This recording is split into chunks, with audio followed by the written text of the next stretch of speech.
Bueno, buenas noches. Hoy estamos en la segunda jornada de esta escuela, foro, temporada del Frente Cultura.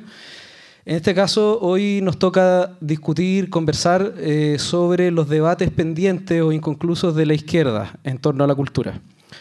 Al igual que la discusión que tuvimos ayer, estas son dos jornadas un poco más teóricas, un poco más académicas, pero justamente la idea es poder dotar de contenido a las discusiones políticas que tenemos hoy, un poco en la línea de lo que Chiara comentaba ayer, no solo para no cometer los errores del pasado, sino para no hacer como que las discusiones son nuevas, ¿no? Como que estuviéramos cada vez descubriendo problemas que no hubiesen surgido ya antes dentro de la tradición de lo que nosotros nos sentimos parte como izquierda. Para esto nos acompañan hoy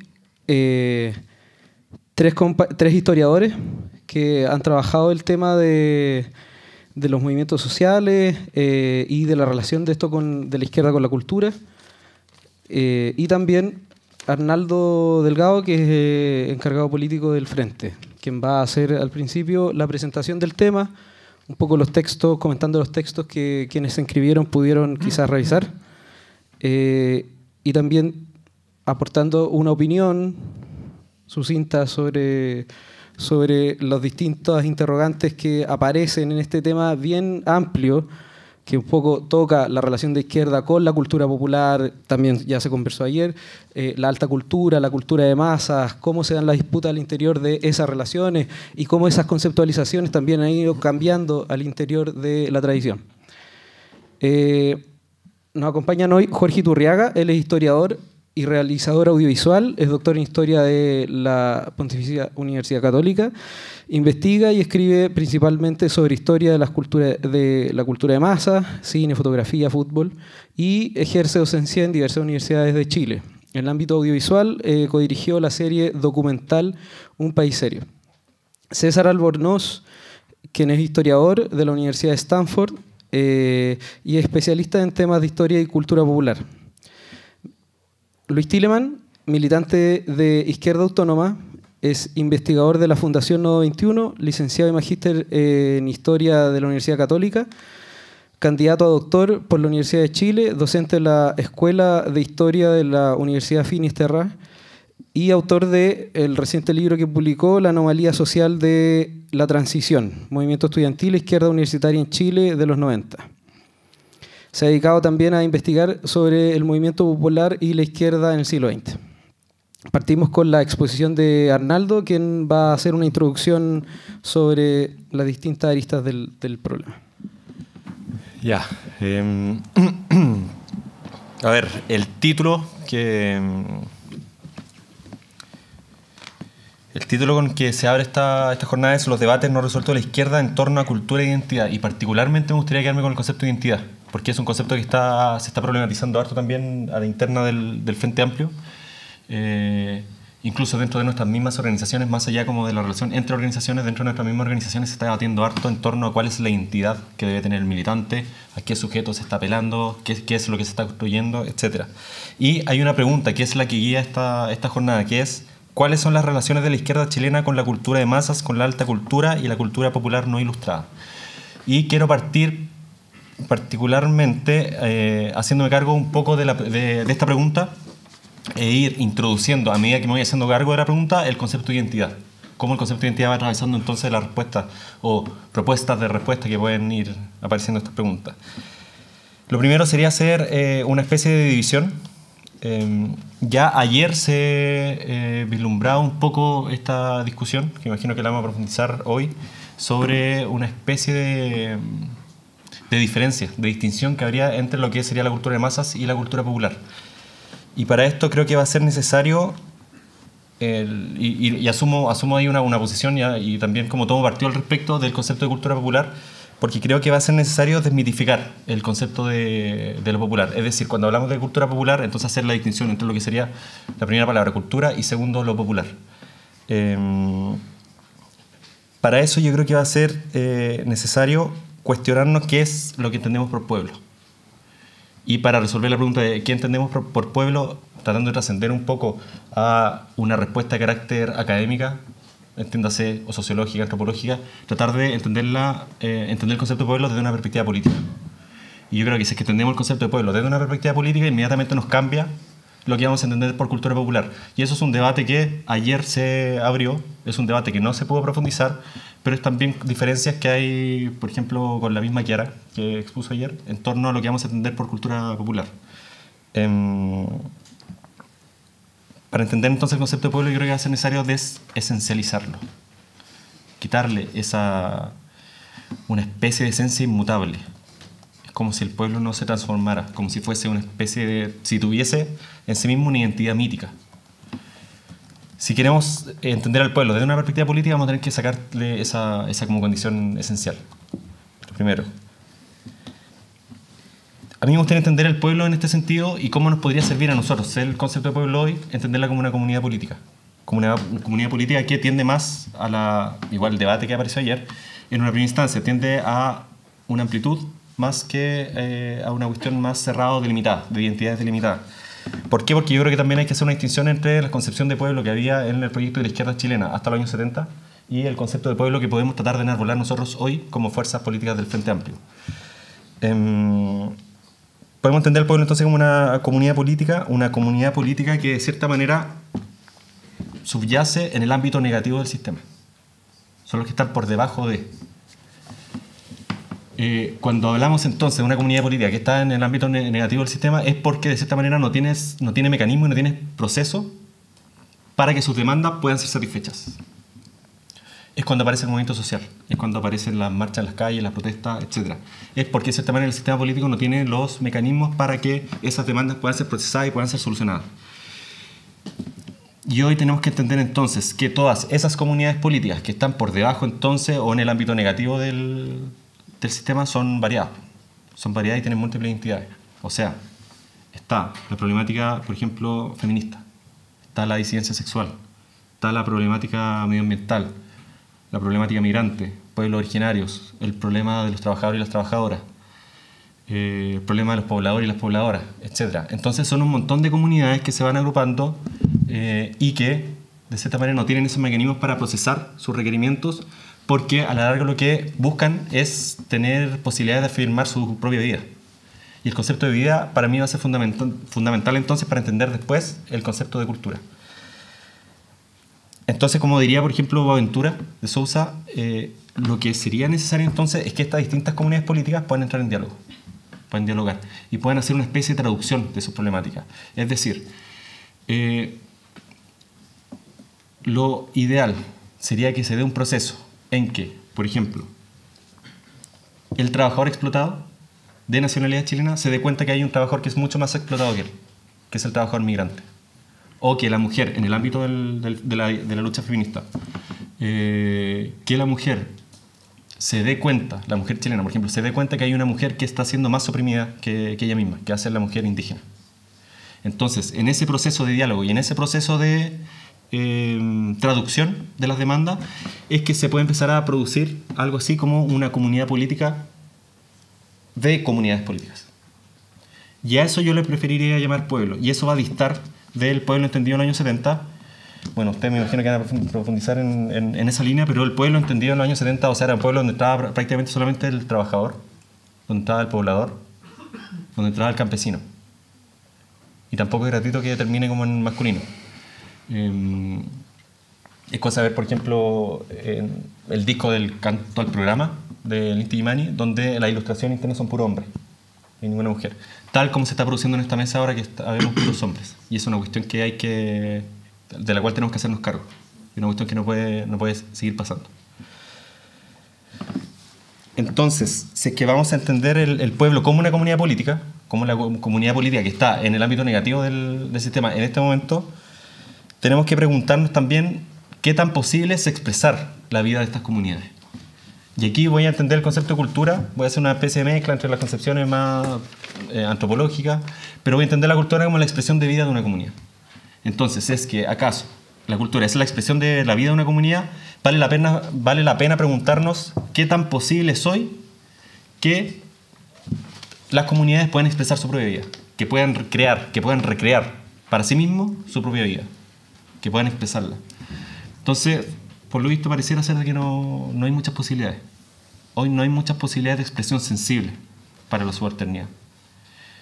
Y la disputa política de la cultura debería ir en la línea de poder abrir esos canales expresivos, esos canales sensibles de la subalternidad, justamente en la línea de que podamos construir el pueblo como una comunidad política. Porque parto de la premisa de que el pueblo, entendido como actor político, hoy no está articulado, hoy no está armado. Estuvo armado hasta cierto año, se desarticula, pero va a ser necesario entonces volver a rearmar el pueblo en tanto categoría política, en tanto sujeto político, para los desafíos transformadores que se vienen por delante.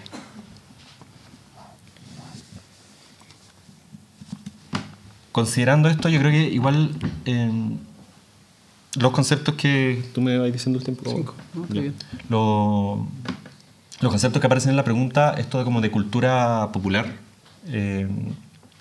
alta cultura y cultura de masa, y cómo la izquierda se asume o toma estos conceptos para trabajar políticamente, me parece que deberían cambiar. Me parece que debería cambiar un poco el clivaje al respecto. No debería posicionarse como una cultura de élite versus la cultura de masas y después versus algo así como una cultura popular, sino que yo creo que el clivaje debería cambiar y debería ser algo así como una cultura liberada o una cultura de la liberación versus una cultura fetichizada. Y aquí el concepto de fetichización es clave, porque la fetichización la podemos entender también en el orden cultural, en el orden político, es cuando un elemento pierde su complejidad relacional, pierde su complejidad de relaciones. Y pasa lo mismo en la política, cuando se fetichizan las instituciones, cuando se separa al delegado del delegante. Entonces pareciera ser que el delegado se pone por sobre el delegante. Y en cultura pasa algo similar, en tanto existe esta imposibilidad de parte de las comunidades, de estas comunidades políticas, de expresar, de crear y recrear soberanamente sus propias vidas. Entonces por eso cambiaría un poco el clivaje y usaría entonces el concepto de cultura de masa y cultura de élite desde una perspectiva táctica. Yo creo que el concepto de cultura popular es un concepto postular. Esto quiere decir que el postulado es el camino, es lo que está más allá, es lo que deberíamos alcanzar, ¿sí? Entendiendo esta cultura como liberada. ¿Liberada de qué? Liberada de todas las mediaciones que impiden en este momento la expresión de la vida de la subalternidad. Y entonces la cultura de masas y la cultura de élite deberían llevarnos a la siguiente pregunta. ¿Qué tan funcionales son hoy, por ejemplo, la cultura de masas para ampliar la audibilidad, la visualidad y la gestualidad de nuestros discursos? Y aquí se abre la pregunta también por el ámbito de la estética política o de la cultura política. ¿Cómo estamos hablando nosotros? ¿Cómo nos estamos visibilizando? ¿Cómo estamos gestualizando nuestro discurso para llegar al desencanto, para llegar al malestar? Y esa es una cuestión que debería estar siempre patente como en nuestras discusiones. La manera en que van a hablar nuestros candidatos, cómo se van a visualizar, incluso hasta cómo aparecen en el afiche, cuál es la sonoridad, cuál es la musicalidad que va a acompañar nuestro proceso de ampliación de nuestra pretensión de verdad.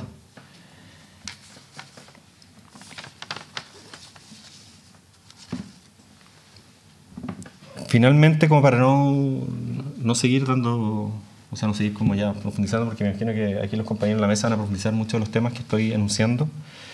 Yo creo que va a quedar la pregunta acá, si es que acaso en nuestra pretensión de construcción de pueblo, de construcción de un nuevo sujeto político, va a ser necesario buscar una identidad del Frente Amplio.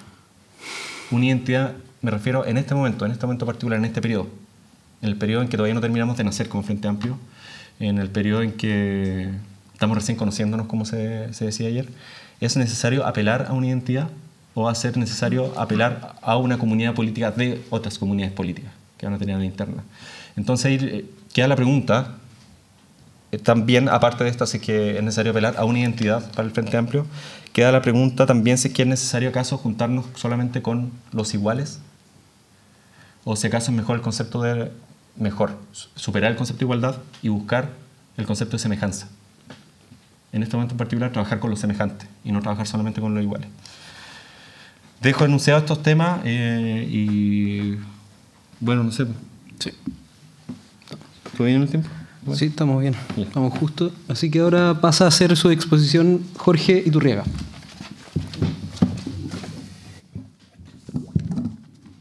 Hola, buenas noches. Les agradezco su presencia, por cierto. Sí, lo que voy a ofrecer es más bien una mirada en el largo plazo, digamos, en tanto historiador, por cierto, fundamentalmente del siglo XX, digamos, de cómo la izquierda se ha vinculado mayormente con los conceptos de cultura de masas y cultura popular, ¿no es cierto? La izquierda, evidentemente, la izquierda hegemónica en la historia de Chile, ¿sí?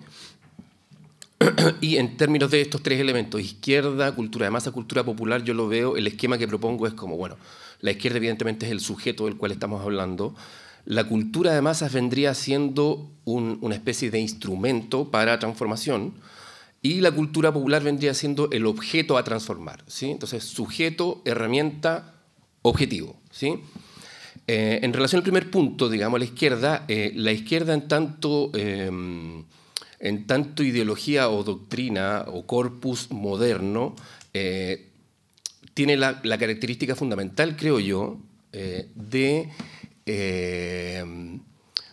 la búsqueda de un objetivo que no está en el presente, ¿sí? Sino que está en el futuro y que está más allá, al cual hay que ir, al cual hay que transitar, ¿no es cierto? Es un objetivo que todavía no existe. Pongámosle felicidad, ¿no es cierto? Felicidad, igualdad, socialismo, lo que queramos, digamos, pero es un objetivo que siempre está más allá, ¿sí? Eso, por ende, digamos, por consecuencia, genera una especie de negación del presente, ¿sí? Una especie de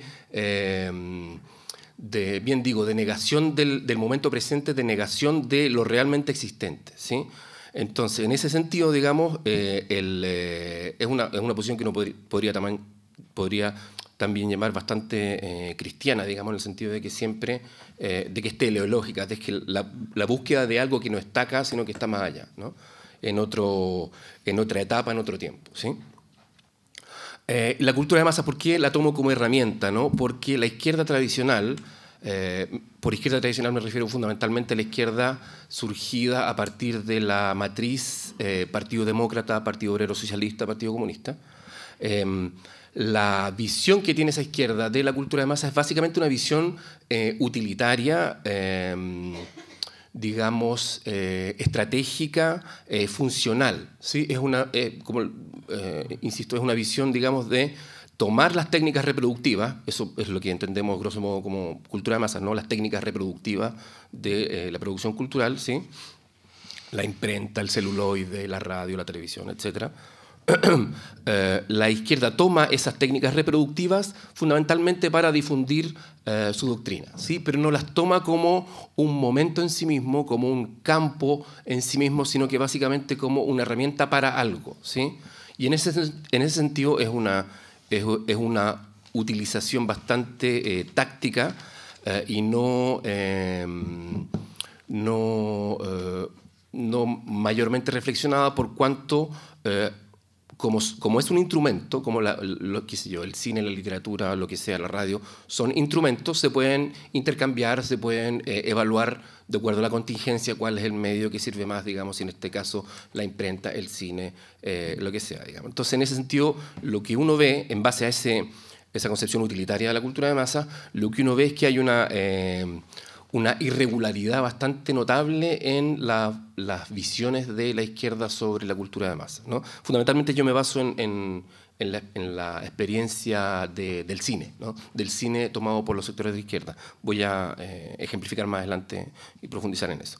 Entonces tenemos un sujeto que utiliza utilitariamente, digamos, esta herramienta de la cultura de masa, las técnicas reproductivas. ¿Con qué objetivo? Y ahí entra el concepto de cultura popular, con un objetivo bastante moderno también, que es el de la civilización. Y lo digo lamentablemente porque es un objetivo bastante violento en términos de borrar, en términos de hacer una especie de tabula rasa, ¿sí? En términos culturales, de borrar la realidad existente en el presente para lograr una sociedad nueva, un objetivo nuevo, un sujeto nuevo, digamos, que no está aquí, sino que está más allá, ¿sí? Y eso es súper, esa noción de la izquierda, digamos, está súper nutrida, evidentemente, por la concepción liberal oligárquica del siglo XIX, que en eso coinciden, lamentablemente, digamos, en el sentido de una visión bastante despectiva y bastante negativa del sujeto popular realmente existente, ¿no? En ese sentido, a veces uno puede comparar, qué sé yo, las opiniones de Benjamín Vicuña Maquena, qué sé yo, en 1860, cuando dice que el trabajador chileno es lo peor del mundo, digamos, de que está lleno de vicios, de que es incapaz físicamente, incapaz moralmente, qué sé yo. A veces esas opiniones no son tan distintas, digamos, a las opiniones que uno puede encontrar en prensa obrera, anarquista o socialista, digamos, del 1900 y 1910, en el sentido de hacer un diagnóstico muy despectivo, digamos, de las prácticas populares del sujeto popular, digamos, de que es alcohólico, de que es inmoral, de que prefiere gastar su dinero en el hipódromo en vez de gastar su dinero en las reuniones, digamos, de los colectivos laborales, qué sé yo, ¿no? Entonces, básicamente, el objetivo buscado por esa izquierda, digamos, en sus medios masivos es fundamentalmente transformar esa cultura popular. Cuando hablo de cultura popular, pues, fundamentalmente hablo de una cultura de matriz campesina, ¿sí? Una cultura donde evidentemente la religión es un punto importante, la mentalidad mágico-religiosa, ¿no es cierto?, es importante, la concepción cíclica de la vida, el alcohol, por cierto, es muy importante porque en el campo se bebe, digamos, casi como, o sea, es interesante porque en la modernidad se hace la diferencia, digamos, entre el alcohol como elemento de recreación, ¿no es cierto? Pero en el mundo campesino el alcohol es casi una especie es casi un elemento más, digamos. No hay una diferencia muy, muy fuerte entre el tiempo de la fiesta y el tiempo laboral, ¿no? Yo recuerdo, hay una publicidad del 1900 que es muy clásica, no sé si la han visto, digamos, que de una viña en donde dice no beba agua, beba alcohol. ¿Por qué? Porque el agua, evidentemente en contextos, comillas, premodernos, es mucho más sospechosa, ¿no es cierto? Puede estar llena de bacterias, digamos. El alcohol, como es fermentado, evidentemente es mucho más higiénico, ¿no? Y esta publicidad, sale un niño, digamos, orinando en un pozo de agua. Entonces, bueno, evidentemente la alternativa está clara, digamos. O sea, es mucho más sano beber vino, digamos, que beber agua. Te vas a enfermar menos si tomas vino que agua, ¿sí? Entonces, estas características de la cultura popular, el carnaval, la religión, la visión cíclica, el melodrama, ¿no?, las emociones muy fuertes y muy extremas, pasar del drama a la comedia, digamos, sin mucha transición, digamos, en general son vistas como características negativas por parte de esta izquierda moderna, características que hay que suprimir de alguna manera, ¿no?, porque son funcionales a una concepción tradicional, qué sé yo, ¿no?, religiosa, etcétera, ¿no? Y el ejemplo en que estoy pensando fundamentalmente cuando hago este esquema es en un caso específico que es muy interesante de utilización de la cultura de masas por parte de la izquierda en la Pampa Salitrera en la década de 1910-1920, ¿no? El cine venía recién saliendo, venía recién masificándose y el Partido Obrero Socialista, con Recabarren a la cabeza, por supuesto, fundamentalmente a partir de Iquique. Iquique era el epicentro como de esa cultura política, ¿no? El Partido Obrero Socialista decide comprar un biógrafo para hacer funciones, para salir de gira a La Pampa, a las diferentes oficinas salitreras, para realizar funciones cinematográficas, ¿no es cierto? Y le ponen el biógrafo obrero y lo compran a partir de aportes, digamos, voluntarios de las diferentes organizaciones laborales, digamos. Y el tema es que, por una parte, hay una decisión muy interesante y muy moderna, por decirlo de alguna manera, o muy abierta en el sentido de no necesariamente ver a la cultura de masas o ver a esta máquina, digamos, como un potencial enemigo, sino que como un potencial aliado, ¿sí?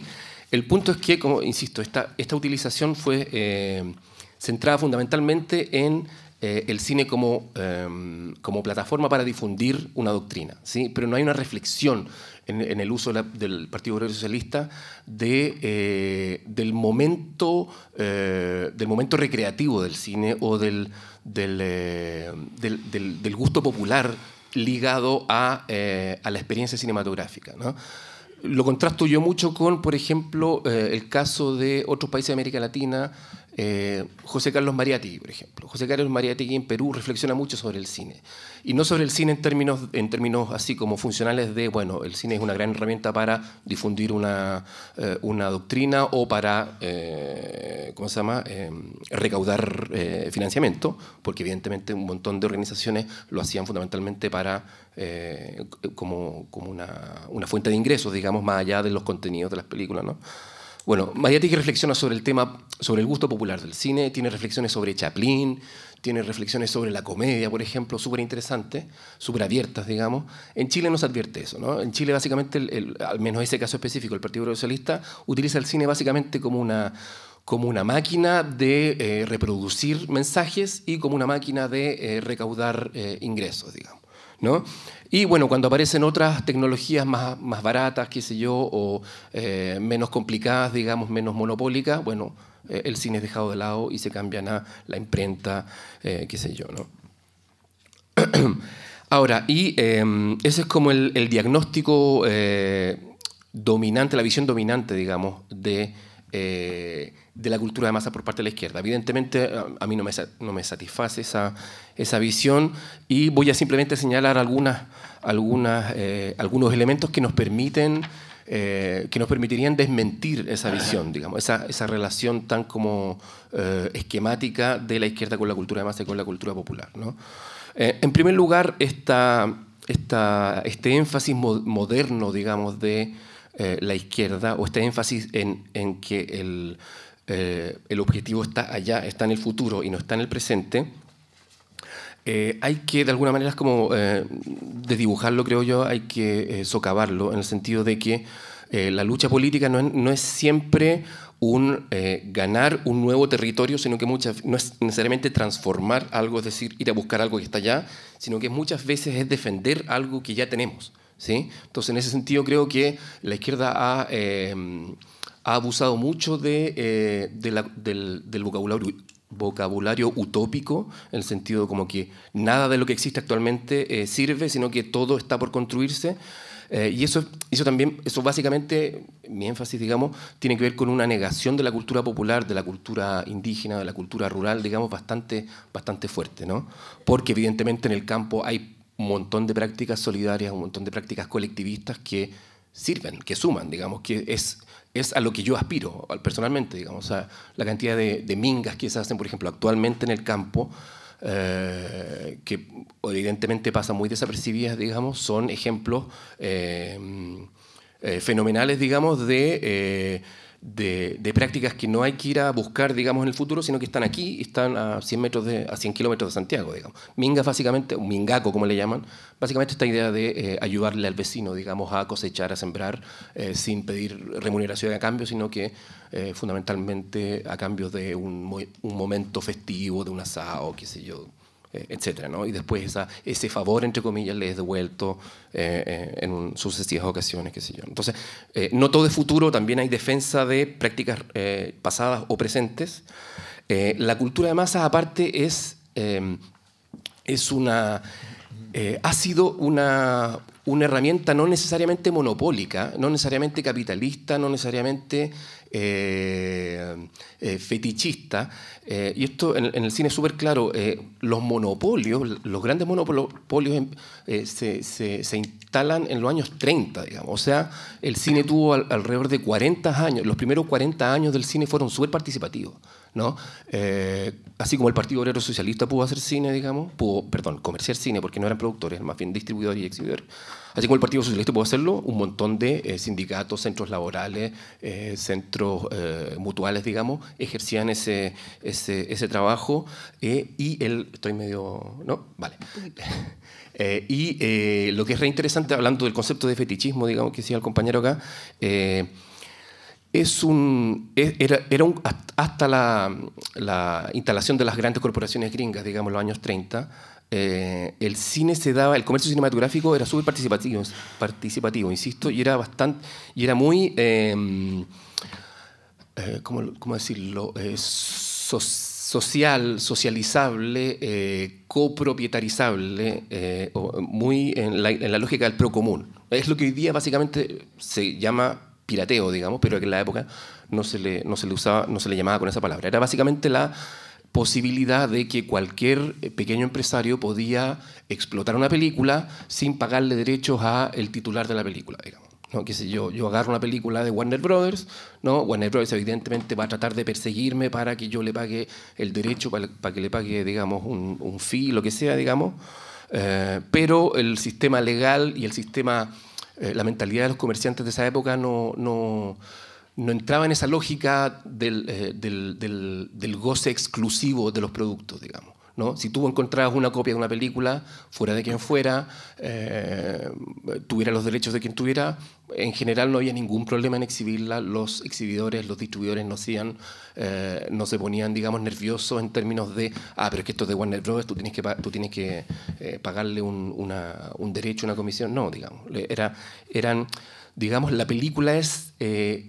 de alguna manera la película es de todos, digamos, ¿no? Hay una cita re interesante, digamos, que bueno, si la película no es de nadie, es de todos, ¿no? Y esa era la lógica con que trabajaban los empresarios cinematográficos de esa época. Entonces, cultura de masas no es necesariamente un monopolio, una gran industria, una gran corporación, ¿no? Y por último, el tema de la cultura popular. La cultura popular evidentemente fue muy castigada, digamos, por todos estos elementos que les he dicho, digamos, que se asociaba mucho a la cultura patronal del campo, ¿no es cierto? El melodrama, la religión, el tiempo cíclico, qué sé yo. Pero hay que mirar la cultura popular con otros ojos, ¿no? Hay un estudioso gringo que estudió la cultura de masas en Argentina, que se llama Matthew Carush, que trabajó fundamentalmente el melodrama en los años 30 y 40. El melodrama, un género habitualmente muy castigado por la izquierda, ¿no es cierto?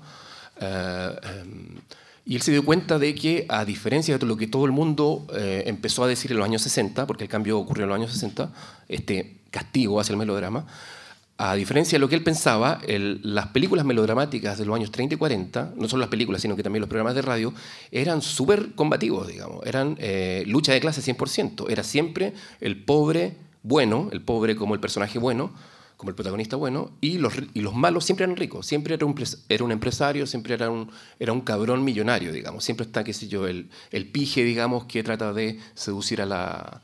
Sí, que trata de seducir a la chica proletaria, digamos, y termina todo mal, y ahí no hay conciliación social posible, digamos, no hay intermediación, es o gana la clase alta o gana la clase baja. Entonces, la cultura popular es potencialmente bastante disruptiva, autonomizable y apropiable por los sectores populares. Eso quería decir.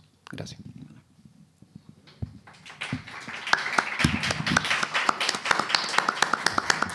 Muchas gracias, Jorge. Ahora vamos con la exposición de César Albornoz. ¿Sí? ¿Se escucha? Sí. Bueno, muchas gracias por invitarme. Igual algunas observaciones frente a mí, o sea, en relación a mi presencia acá y en relación también a lo que decía el compañero aquí que empezó la discusión de la mesa. En rigor, yo estoy reemplazando a la mujer invitada, ¿no? Aquí había una mujer invitada, que era Karen Donoso, una destacada y promisora historiadora. Por motivos que desconozco, le fue imposible venir acá. Me preguntó si me interesaba participar y eso es mi motivo, ¿no? Y lo digo porque efectivamente había una opción, había una posición de parte de los organizadores de que estuviera presente aquí la mujer, ¿no? Y efectivamente mi intención es a ver si puedo aportar dentro de mi humilde conocimiento, dentro de mis humildes percepciones, desde mi perspectiva histórica por un lado y también desde mi sensibilidad política, ¿no? Yo no siendo militante del Frente Amplio, yo soy más viejo que muchos de ustedes. Formé parte más bien de lo que podríamos llamar una sensibilidad de la izquierda revolucionaria, pero por lo mismo me interesa, ¿no? Dar a compartir, ¿no? Una serie de variables, de elementos, insisto, básicamente desde mi disciplina, que es la historia. Así que si lo puedo aportar, encantado, ¿no? Y si puedo generar, no sé, algunas pistas para discutir y que eso se plasme en un programa coherente, importante y de solución, digamos, estructural para muchos problemas, me encantaría. Y lo mismo no puedo, y que no se me olvide, y por eso lo digo ahora, ¿no? En la presentación, efectivamente, yo como profe de la Universidad de Stanford, sí, suena muy rimbombante y me gusta que suene así, pero la verdad es que yo soy un profesor honorario, ¿no? Yo soy profesor boleta, y así como hago clase en la Universidad de Stanford desde hace muchos años, también hago clase donde haya trabajo, ¿no?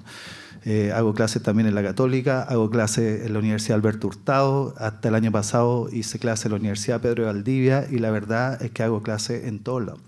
Y eso no es una gracia, sino que yo creo que es un problema. A mí me gustaría que de parte de ustedes, digamos, que están pensando en programas y están pensando desde el ámbito de la cultura y la educación, que se atienda esta externalización del docente de la educación superior, ¿no? Porque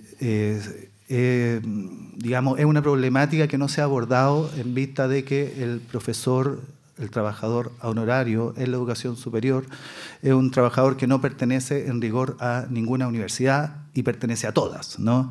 De alguna forma es como un poco contradictorio. Entonces, uno podría decir, yo soy profesor de la Universidad de Stanford, así como yo soy profesor de la Universidad Pedro de Valdivia, ¿no? O yo soy profesor de la Universidad del Mar.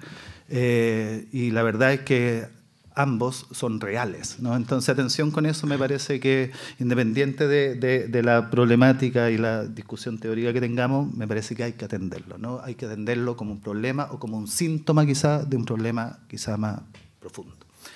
Ahora, en relación a lo que nos compete, sí, y quiero, no quiero latear, ¿no? Pero quiero antes perfilar un poco la perspectiva frente a la cual yo me enfrento a los problemas de cultura, ¿no? Y una perspectiva, evidentemente, no sé si evidentemente, pero desde la historia, somos los tres historiadores, ¿no? Desde la historia en toda su magnitud, digamos, como una problemática que dice relación con la dimensión temporal de la sociedad. Y generalmente el historiador que se enfrenta a los temas de cultura, o se enfrentó a los temas de cultura, se enfrentaba en cuanto a la cultura como objeto de estudio. Es decir, historia del arte, ¿no? Historia de la música, etcétera, etcétera, y tenemos historia bien potente al respecto. Me parece que hay una segunda posibilidad de enfrentarse a los temas de cultura en cuanto a cultura, expresiones artístico-culturales, ¿no? Y me parece que desde el punto de vista de estas expresiones artístico-culturales como representación de tiempo, ¿no? Más que como contenido en sí. Es decir, tratar de conocer las sociedades en sus distintos tiempos a través de estas representaciones y no necesariamente la evolución de estas representaciones en esas sociedades, ¿no? Leer la historia de Chile a la luz de, por ejemplo, la historia del cine, cómo el cine, desde sus mensajes, ¿no? Desde la lectura de esos mensajes nos pueden dar cuenta del siglo XX, por ejemplo, más que conocer la historia del cine en el siglo XX, que de alguna forma es la manera tradicional en que la historia abordó los problemas del arte y de la cultura.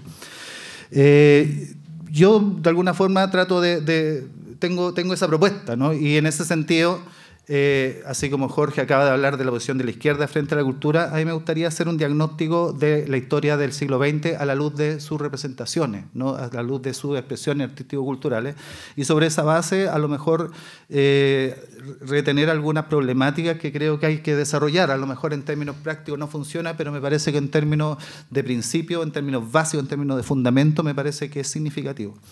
Y por lo mismo, a mí no me parece incorrecto, aunque aparentemente lo es, ¿no? No me parece incorrecto y me parece incluso funcional, a mí me sirve distinguir culturas, ¿no?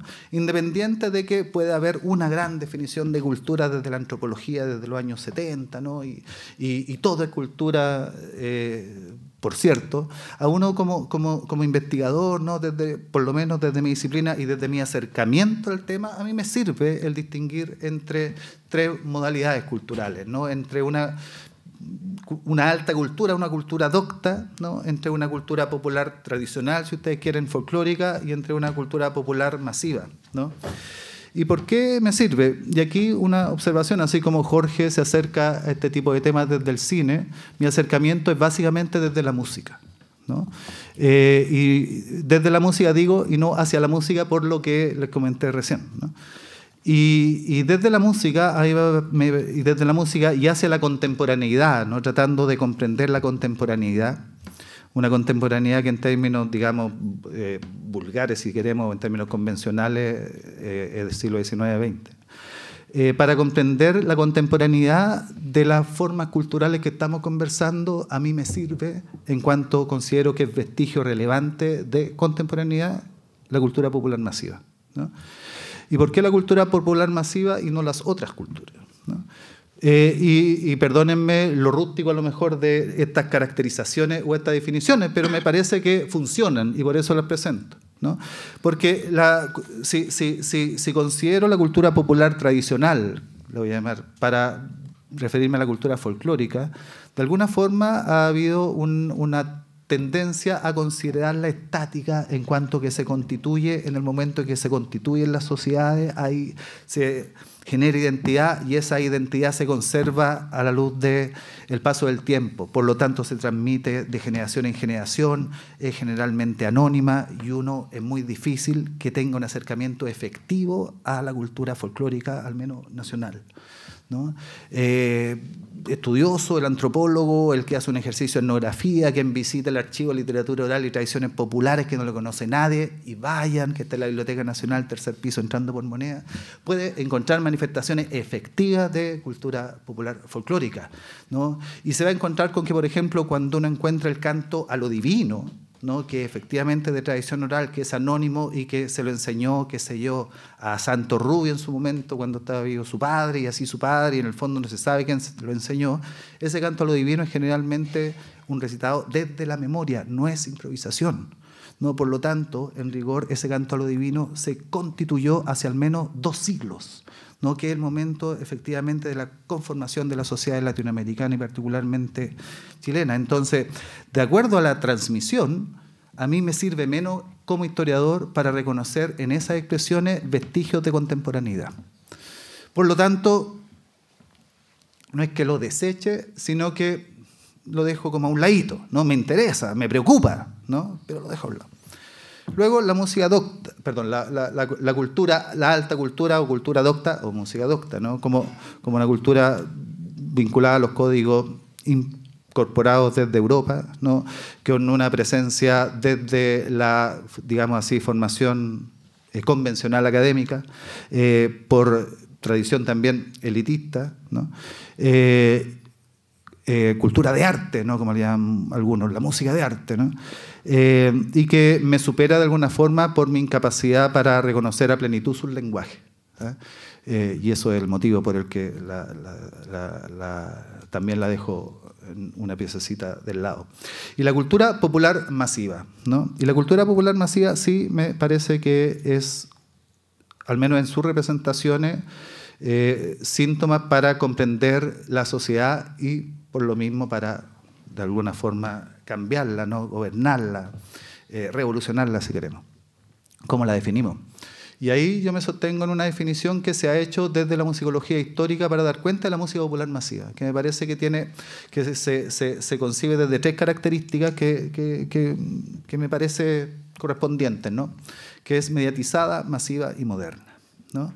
Mediatizada en cuanto la mayor parte de las veces cuando nosotros tenemos un acercamiento hacia ella, la recibimos desde una mediatización que muchas veces es un medio de comunicación masivo, ¿no?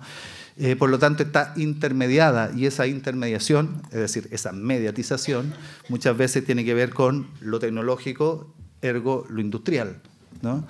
En vista de aquello, el mensaje que tiene es un mensaje que tiende a uniformizar, ¿no? Es decir, a masificar. Pierde un concepto viejo de Benjamin, pero no importa, ¿no?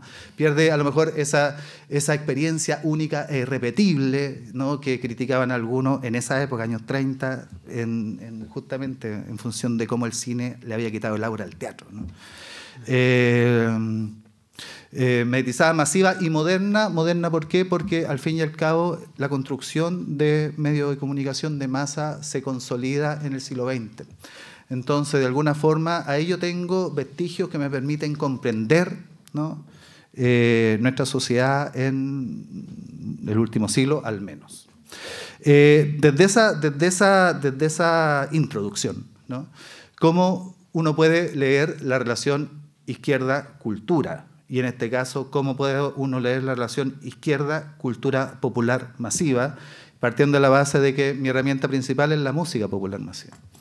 Y creo que en ese sentido la izquierda, al reconocerse ideológicamente cercana, y que por cierto que es un tema de discusión que no lo voy a resolver aquí, ¿no? Cercana al pueblo, ¿no? De alguna forma reconoce propio a su naturaleza la música popular masiva cercana a la música popular folclórica, ¿no? Y por lo tanto es una cultura popular de raíz folclórica. Y la mayor parte de nuestra conocimiento, ¿no? de nuestro acercamiento a lo que creemos que es folclórico, en rigor es popular de raíz folclórica porque está mediatizado. Cuando uno reconoce aquello, ¿no? Me parece que un buen ejercicio también es, bueno, reconocer de qué forma las expresiones culturales populares masivas de raíz folclórica, ¿no? Nos pueden ayudar a explicarnos cosas, ¿no? Aquí yo también partí con un pie forzado, ¿no? La ponencia de Karen era cultura popular y resistencia. Entonces, de alguna forma, es lo que estoy tratando de concebir, ¿no? Y en ese sentido me parece que un buen ejercicio es reconocer a través de sus representaciones, es decir, sus expresiones artístico-culturales masivas de raíz folclórica de los últimos 60 años hasta el presente, qué evolución tuvo, ¿no? Y esos últimos 60 años, estoy hablando desde mediados del siglo XX hasta hoy, cómo se conformó, digamos, el acercamiento desde la izquierda en cuanto a una izquierda que se acerca a la cultura popular masiva de raíz folclórica y con qué desafíos se enfrentó y cómo se comportó al fin y al cabo, ¿no? Y aquí me parece también interesante realizar el siguiente ejercicio, ¿no? Evaluar desde la década del 50 específicamente. ¿Por qué? Porque los gobiernos nos sirven, ¿no? Los gobiernos nos sirven como para clasificar y dentro es como el esqueleto que nos permite. No te creo, ya. El esqueleto que nos permite generar el diagnóstico. Obvio, ese esqueleto que es práctico, y voy a las características. Yo creo que desde los años 50 hasta el presente se han sucedido 4 formas de izquierda en la cultura popular masiva de raíz folclórica, ¿no? Primero, una posición desde lo tradicional, ¿no? Es decir, un acercamiento relativamente descongestionado de la música popular o la cultura popular de raíz folclórica, en cuanto se consideraba que era efectivamente una representación de la nación y del país. Ejemplo, año 1950, la relación que tenía la izquierda, por ejemplo, con expresiones, y los ejemplos que voy a dar son musicales, con expresiones de música típica como los Cuatro Guasos o Silvia Infanta y los Cóndores, ¿no? Que de alguna forma también constituyó el sentido del grupo de proyección folclórica, por ejemplo, Cuncumén, ¿no? Donde la participación de Víctor Jara y de Rolando Alarcón es significativa. De alguna forma también implicó muestra de aquello en Millaray, ¿no? Uno de los principales conjuntos folclóricos de proyección que levantó casi todo el folclor chilote, ¿no? Bajo la dirección de Gabriela Pizarro y Héctor Pave. Entonces, primero, un acercamiento hacia lo tradicional, yo diría de un modo relativamente descongestionado. A continuación, en los años 60, un acercamiento desde lo nuevo, desde la renovación, ¿no? Se constituye el fenómeno de la renovación en gran parte incentivado por la irrupción histórica de los jóvenes, ¿no? Y por lo mismo, lo nuevo, ¿no? Quizá lo más elocuente al respecto es el neofolclor, ¿no?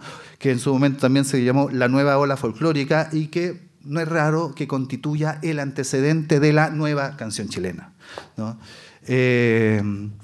Ahora, en el momento en que se constituye en nueva canción chilena, ese neofolclor ya no es solamente un folclor renovado, sino que también es una música popular de raíz folclórica comprometida, ¿no? Y yo creo que ese es el tercer momento, ¿no?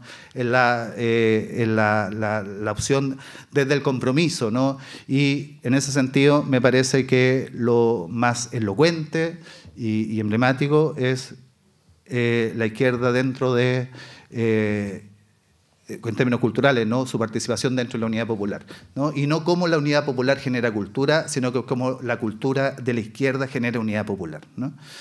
Y hay un cuarto momento, que es el post-golpe de Estado, que me parece que es el momento en que la cultura popular masiva vinculada a la izquierda efectivamente asume una opción necesaria y natural de resistencia, ¿no?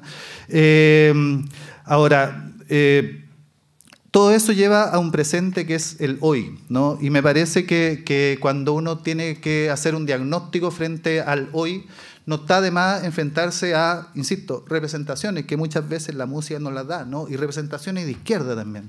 Y a mí me llama mucho la atención, por ejemplo, o sea, no me llama, me gusta, ¿no? Pero me parece interesante de análisis como para sugerir los problemas, ¿no? Y tratar de resolverlos. Me parece, por ejemplo, muy interesante el disco de la Anita Tijoux, Vengo. Que es un disco que 2017 debe haber salido el 2016, el 2014, ¿no? Es un disco que tiene un sencillo promocional que es advertible desde la red. El sencillo se llama Somos Sur, y donde, no sé si lo conocen, ojalá que lo conozcan, es muy potente el disco, el tema es muy interesante, y además porque está acompañada con la Shadia Mansour, que es una cantante que rapea, y que rapea en árabe, ¿no? Justamente Palestina.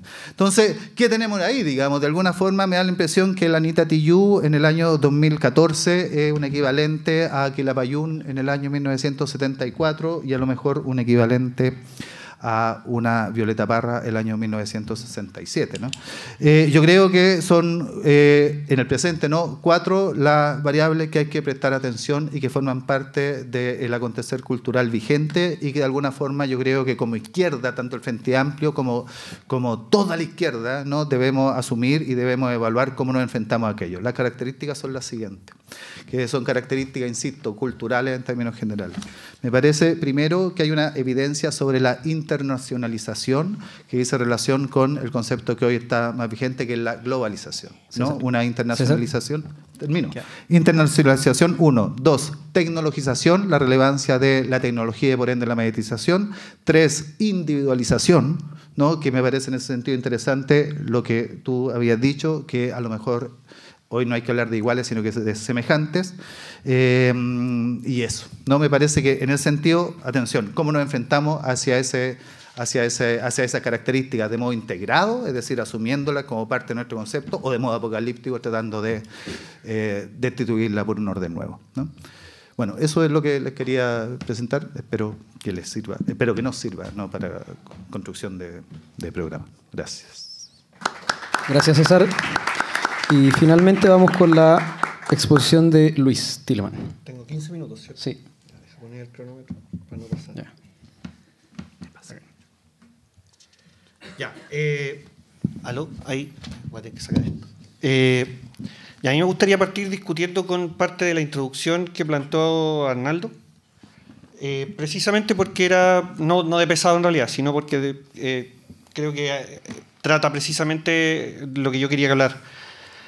Hay una diferencia fundamental. Yo creo que esto no tiene ningún sentido discutir qué identidad debe tener el Frente Amplio. Yo no me imagino en la Unidad Popular discutiendo qué identidad popular iba a tener la Unidad Popular. Creo que es al revés. ¿Qué fuerza social demanda hoy día el Frente Amplio? Debería ser la pregunta. Yo creo que si existe el Frente Amplio, si existe izquierda, es porque hay una cultura popular que lo creó. No creo que sea al revés. Creo que esos delirios de construir cultura popular desde la izquierda son eso, son delirios y suelen terminar en situaciones atroces, el estalinismo y revoluciones culturales varias y esas cosas. Por lo tanto, yo partiría con esa pregunta: ¿qué sectores sociales están en el Frente Amplio? Y tratar de responderla con sinceridad. No qué sectores están representados, qué sectores están simbolizados, qué sectores votan, sino qué sectores soberanamente controlan el Frente Amplio. Sectores sociales. Quería partir con esa pregunta porque, a diferencia de los colegas que me precedieron, yo estudio no el campo de la cultura, sino que estudio más bien el campo de la izquierda y los movimientos populares, y a partir de eso quisiera plantear lo que voy a plantear sobre cultura. Creo que el origen de la izquierda en la historia, en Occidente, es una expresión política de una cultura popular ya formada o en formación, eso da lo mismo, pero cuyo carácter principal es que está en conflicto. Y por lo tanto, en ese conflicto necesita instrumentos políticos. Aquí me quedo con Perry Anderson, cuando siempre dice que la historia social ha subestimado la importancia de la creación de la izquierda por parte de los sectores populares en la historia. Es como que hubiese empezado Marx, hubiese escrito El Capital y de ahí para adelante parecía la izquierda. Si a alguien, les recomiendo un gran libro de Jacques Rancière que se llama La noche de los proletarios, en el que precisamente revisa la generación que precede justo antes de Marx, antes del 48 francés. Una manga de desastres incultos que se ponen a hacer teatro, mala poesía, mal teatro. Esa base es la que va a generar la izquierda, la misma generación. O sea, lo que trata de decir Rancière es que Marx es hijo de esa generación desastre, y no al revés. O sea, la cultura popular disidente en conflicto es anterior a la creación de la izquierda es su resultado. Por eso cuestiono quería partir con eso y cuestiono lo que decía Arnaldo. Creo que, voy a partir con un par de afirmaciones más teóricas que nada. Yo creo que la élite, en cualquier momento de la historia, y por eso digo élite, no voy a decir burguesía ni oligarquía, controla discursiva, simbólica y tecnológicamente el acceso a la realidad. De eso se trata todo, de eso se trata las religiones y de eso se trata hoy día la tele. La realidad se explica autónomamente para los sectores populares, la posibilidad de los sectores populares de construir cultura propia es la capacidad de explicar esa realidad con autonomía de los mecanismos de la élite para ocultar esa realidad o para esconderla, para deformarla.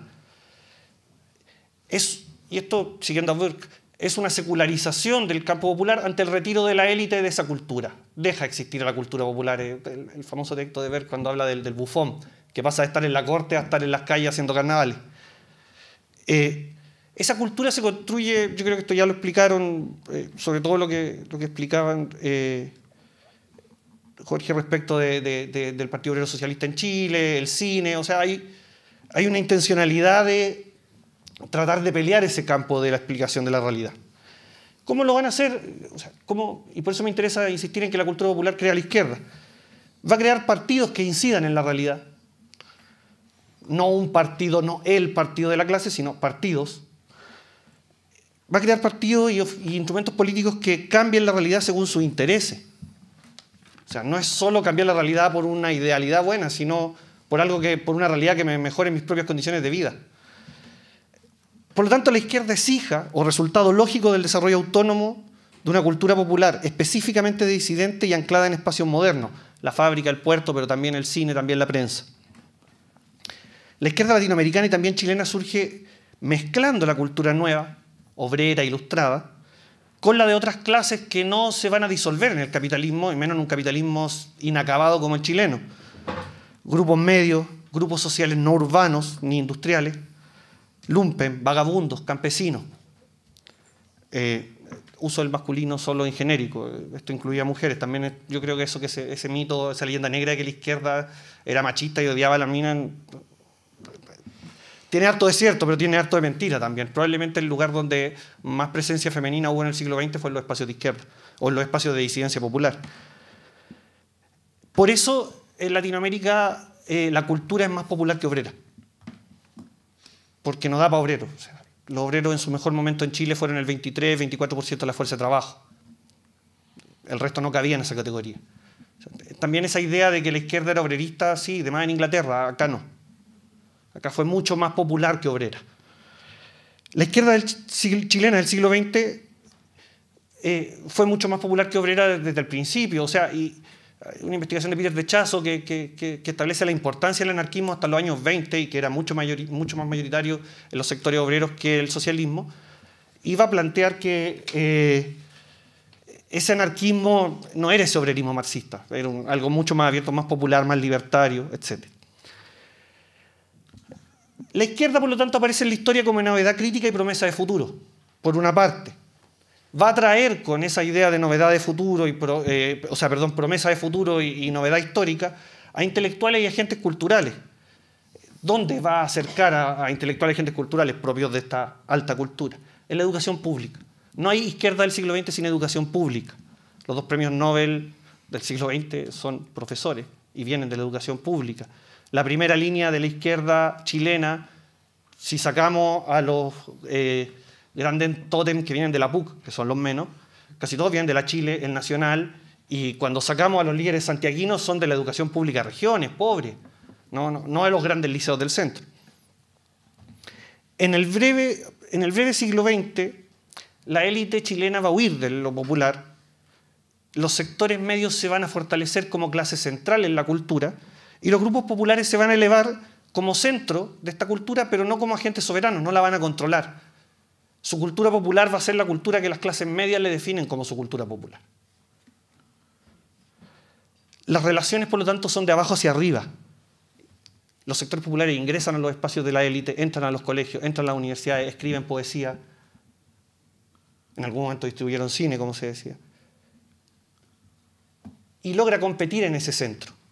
Por eso el Partido Socialista logra tener un rector en la Universidad de Chile.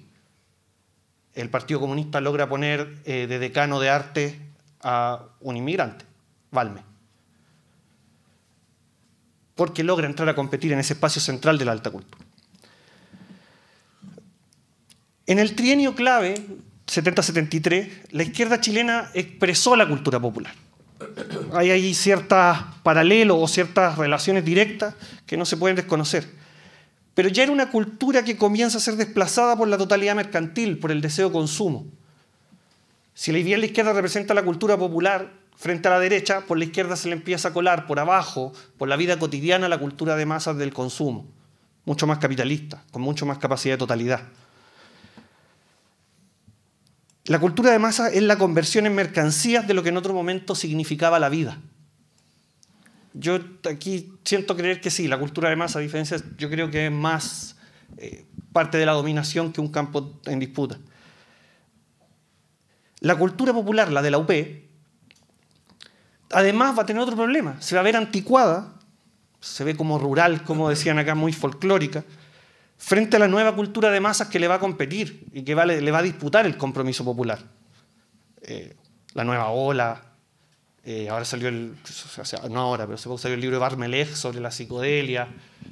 Hay una película muy buena que describe esos dos campos culturales, Chascones y Descomedidos, de Carlos Flores. Véala, buenísimo. Está en YouTube entera, en HD, así que ni siquiera tienen que gastar un peso.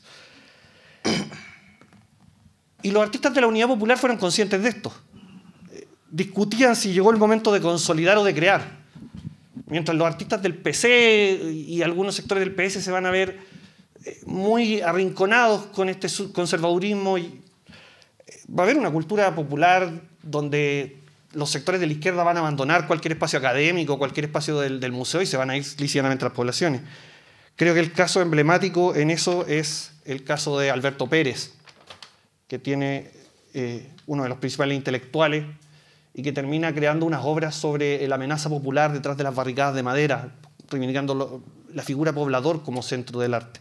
Más que esta idea asistencial de que el arte de arriba hacia abajo entrega conocimientos que liberan, esta idea al revés, de abajo hacia arriba surge una estética que revienta las instituciones y que es la tarea de la UP. ¿Qué ocurre en dictadura? Igual todo esto que estoy diciendo es proposición, chiquillo, ensayo, si ustedes no están de acuerdo está bien. Pero trato de hacerlo bien así, taxativamente, solo porque es el tono. Bueno, la cultura popular es reprimida, la autónoma, y sobre todo desantagonizada. O sea, se le quita la parte en la cual la cultura de los pobres odian a los ricos porque así es la vida. Es liberada de lucha de clase. El campo sigue ahí. Y se sigue hablando del corralero pobre, pero ya ahí no hay lucha de clase.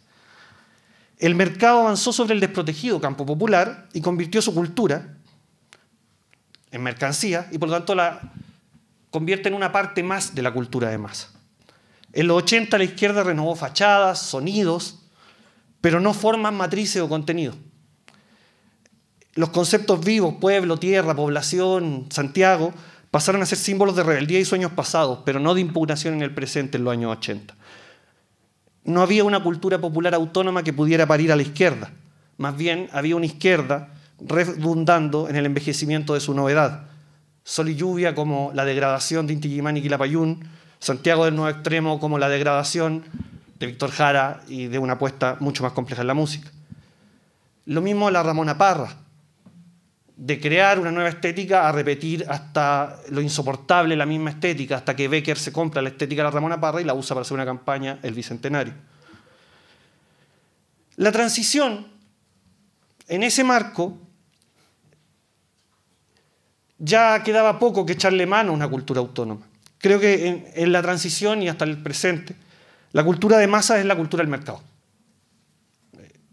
Eso no quiere decir que toda cultura de masas sea hija del mercado y que no tenga salida. O sea, aquí somos todos historiadores, todos creemos que las cosas cambian y que se pueden cambiar.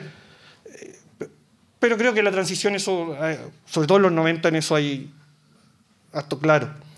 Es una cultura del mercado, o sea, de masa, inundado de cachivaches norteamericanos o chinos, da igual a esta altura. Y aquí me quiero meter y comprometer con una definición.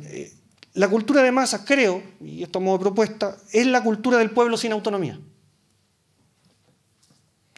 Reconvertido en ciudadanía, en consumidores, en votantes, en clientes, pero nunca más en pueblo. En rotos educados también. Y nos encanta mostrar las credenciales. Creo que la presentación de los tres en esta mesa prueba eso. O sea, y en eso me quedo mucho con lo que decía César de esto de que nos encanta tener las credenciales, pero escondimos que somos precarios. No es que la cultura popular sea mala por ser cultura de masa hoy día y haya que rechazarla totalmente, sino que es la forma de la sumisión. Ninguna emancipación va a venir con Maluma. Está lleno de gente que lo reivindicó, pero no viene ninguna emancipación de ahí. No porque las cosas sean masivas entre los sectores populares y consideremos que los sectores populares son fundamentales para la política, vamos a creer que eso es emancipación. Pero sí, creo que ahí hay una negación del rol modernizante que debe tener la izquierda, de tratar de elevar a los sectores populares a un nivel superior de comprensión de la realidad y por lo tanto crítica y control de la misma. Hemos pasado a una izquierda que se subordina a lo popular construido por el capital y la élite, y niega su rol modernizador. Entonces, en vez de elevar a lo popular a un nuevo nivel de control de la realidad, eleva la forma miserable de lo popular a la virtud y dice, esto es bueno, qué lindo se ven los pobres haciendo estas cosas. Y eso no es muy distinto al folclore que hacía la élite sobre la hacienda y el guasito lindo y el guaso de la bandera, y etc. Tampoco nos vamos a librar con Netflix. Podemos ver muchas series de izquierda, pero todavía estáis viendo tele. Todo lo contrario. No es que la cultura popular sea mala, insisto, es la forma de la sumisión. La antigua cultura popular, la de los 70, la de Víctor Jara sonando, Violeta Parra y el Museo en Plaza Italia, creo que hoy día son mercancía electoral de la vieja izquierda. Esta mercancía cultura popular, para yo usar un concepto ya archi-inventado hoy día, se divide, creo, en dos proveedores. La alianza PSPC, que vende la memoria como su único capital no político, o sea, digamos, el único capital que no es coyuntural. Nosotros somos Víctor Jara, la Violeta, bla, bla, bla. Y la izquierda Frente Amplio. Y aquí me meto en problemas. Que vende, yo creo que vende la misma mercancía, pero en versiones más pulcras, bien lavadas, reeditadas, en intérpretes con gente bien. De esa misma vieja cultura popular.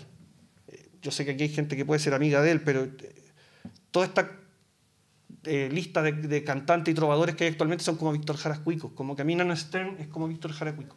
Nada contra él, de verdad nada contra su música, pero me impresiona que el principal músico, uno de los principales trovadores hoy día de este campo, no viene del campo popular. Y no es que uno tenga que andarles pidiendo ficha casa a cada persona, sino que tiene que ver con que si uno ya ve la generalidad de los intérpretes, no hay sectores populares. De hecho, quería, y ahí discuto lo de Anita Tijoux, Anita Tijoux no tenía idea que su hija andaba cantando una canción de Frozen. Y lo puso en Twitter. Eso significa que de verdad no tiene idea lo que están bailando las mayorías de este país, los niños, lo que escuchan, no tiene idea cuál es la música que escucha la mayoría de este país. Frozen debe ser la película más vista por los niños en los últimos 5 o 6 años. Y ella no tenía idea que la canción, hasta yo sabía, yo no tengo hijos, libre soy, era una canción de esa película. Y ella creía. En fin, a lo que voy es que son intérpretes, y esto quiero ir, creo que la izquierda hoy día no expresa una cultura popular, expresa una cultura de izquierda. Mesocrática, familiarmente adquirida, sin rabia social, no hay rabia ahí, y que las redes sociales agudizan además. No es una cultura de un pueblo con espíritu de decisión, La cultura de masas hoy día es la cultura de opresores y oprimidos. Armoniza un orden social. Y la izquierda no tiene nada que decir ante eso. No ha dicho nada sobre la invasión de teleseries turcas. No dice nada sobre la música. Se arrincona en que tiene una banda de cumbias que imita las bandas de cumbias realmente populares, pero una banda de cumbia, la neocumbia, para no decir cumbia cuica. Entonces, hay un imitar constantemente la vieja cultura popular, pero dentro de la izquierda. Porque ninguna cultura popular autónoma antagoniza a la élite y sus prácticas hoy día. La alta cultura es un espacio que no sabemos si existe hoy día o si es solo una versión cara, exclusivista, de la cultura de masa. Me queda esto. Y en esto también discuto con Arnaldo. Yo creo que no hay una mayoría ni una minoría importante en el lado negativo de la sociedad. No creo que hayan comunidades hoy día en la negatividad del sistema actual. Si la hubiera en este teatro estaría lleno. En general los espacios del Frente Amplio estarían llenos y no lo están. Una cultura precisamente de los que no se expresan en el Frente Amplio, ni en ninguna opción electoral hoy día. Y hoy día las opciones que logran autonomía en lo cultural son enviadas al casillero lo social, o como hizo Nelly Richard hace poco en su cuarta parte y esto se lo debo a la Carolina Olmedo, no es idea mía, te lo envían a propaganda. O sea, todo el arte del 2011 no es arte, es propaganda. Toda la movilización social, no, eso no es política. Eso es lo social y eso es particular, la política es total. Y vamos expulsando nuevamente cualquier atisbo de lo popular afuera de lo que nosotros hacemos, el Frente Amplio. Creo que hay materia prima hoy día en el campo popular, pero solo se va a desarrollar, o sea, solo va a crear cultura propia, autónoma, disidente, si cae la cultura de izquierda que actualmente porfiadamente se insiste en sostener en espacios como estos. Muy elitaria, muy conservadora, muy académica. Y no rescatamos los elementos culturales que efectivamente le dieron sentido a algo como el Frente Amplio. La cultura de los profesores que aparece en Facebook como Docencia sin Decencia. La cultura de los profesores movilizados y las canciones y los documentos escritos que aparecieron en el paro profe del 2014-2015. La enorme e inmensa cultura estudiantil que apareció el 2011 y los años siguientes. Esos artistas de la Escuela de Arte de la Chile que Nelly Richard los califica de agitadores o propagandistas, no de agentes culturales. La cultura de los sectores populares que se sumaron a los estudiantes el mismo 2011 y que fueron desplazados por los líderes mesocráticos o más elitarios. Eso está ahí, sigue estando tirado. Nadie lo pesca, no sirve para ganar votos tal vez. Pero creo que si de verdad el problema es qué cultura, para qué izquierda, hay que ir a buscar esa materia prima y abandonar ya esta cultura de izquierda que es versiones bien de lo que alguna vez realmente fue cultura popular. Ahí me quedo. Muchas gracias. Muchas gracias, Luis. Bueno, ahora, después de todas estas exposiciones y provocaciones, la idea es poder dar el debate. Me imagino que hay muchas ganas de poder participar, no solo de hacer preguntas, sino también de poder compartir sus opiniones, sus visiones, de interpelar a los expositores. Entonces, dado que ya somos aproximadamente 25, 30, les propongo hacer grupos pequeños, lo más rápido posible, de 8 personas con la gente que tengan cerca, que puedan en los papeles y con los lápices que les pasaron, y bueno, entre ustedes dar las discusiones, opinar sobre estos temas. Vamos a dar 20 minutos para poder dar las discusiones entre nosotros. Acá en el panel también vamos a tener una pequeña discusión y después vamos a hacer un plenario de media hora donde cada uno de los grupos puede exponer, una o más personas, lo que se haya discutido, haciendo preguntas o proposiciones a los expositores, y después ellos van a contestar y a dialogar con lo que se converse en el público. Esa es la idea. Dado que tenemos que salir muy pronto, tenemos poco tiempo para estar acá, entonces si se abre una ronda de preguntas, creo que va a ser muy, muy, muy extenso y van a haber preguntas que van a quedar afuera. Y sobre todo creo que en general el interés de los asistentes, más que hacer preguntas acotadas, es también es poder compartir sus impresiones sobre las opiniones vertidas. Eso. Les propongo que nos reunamos en pequeños grupos y demos esa discusión en lo que sigue, en los próximos 20-25 minutos. Quería preguntar o sea, como poner en tensión dos de las exposiciones, que son las de Jorge y Luis, sobre la temporalidad y la izquierda, ¿sí? Porque como que Jorge enfatizó mucho esta idea de que o sea, como que hay una teleología en la izquierda, podríamos decir, ortodoxa, perdón, y que está puesta, digamos, todo está puesto en el futuro, ¿sí? Y como que todo es como hay que hacer algo, hay que crear algo, como si no hubiera ya cosas creadas, ¿sí? Y bueno, igual en casa llegar un poco al final a lo que dijo Arnaldo. Arnaldo alcanzó a hablar del tema de la experiencia, la importancia de ensanchar la experiencia, ¿sí? Como de acortar el futuro y ensanchar el presente, ¿ya? Y como que siento que también en esta conversación, en este grupo, como que también queda, o sea, me queda esa sensación, como que parece que como que lo que hay que hacer fuera una exterioridad a nuestra cotidianidad, ¿sí? Ya a eso me refería yo también ayer cuando decía que al Frente Amplio le falta cotidianidad, ¿sí? Como que le falta como decir, como encardinar su teoría de lo que debería ser en un hacer, ¿sí? En un hacer diario. O sea, si decimos que queremos ser decoloniales, ¿qué significa eso hoy día, cuando yo me levanto? ¿Sí?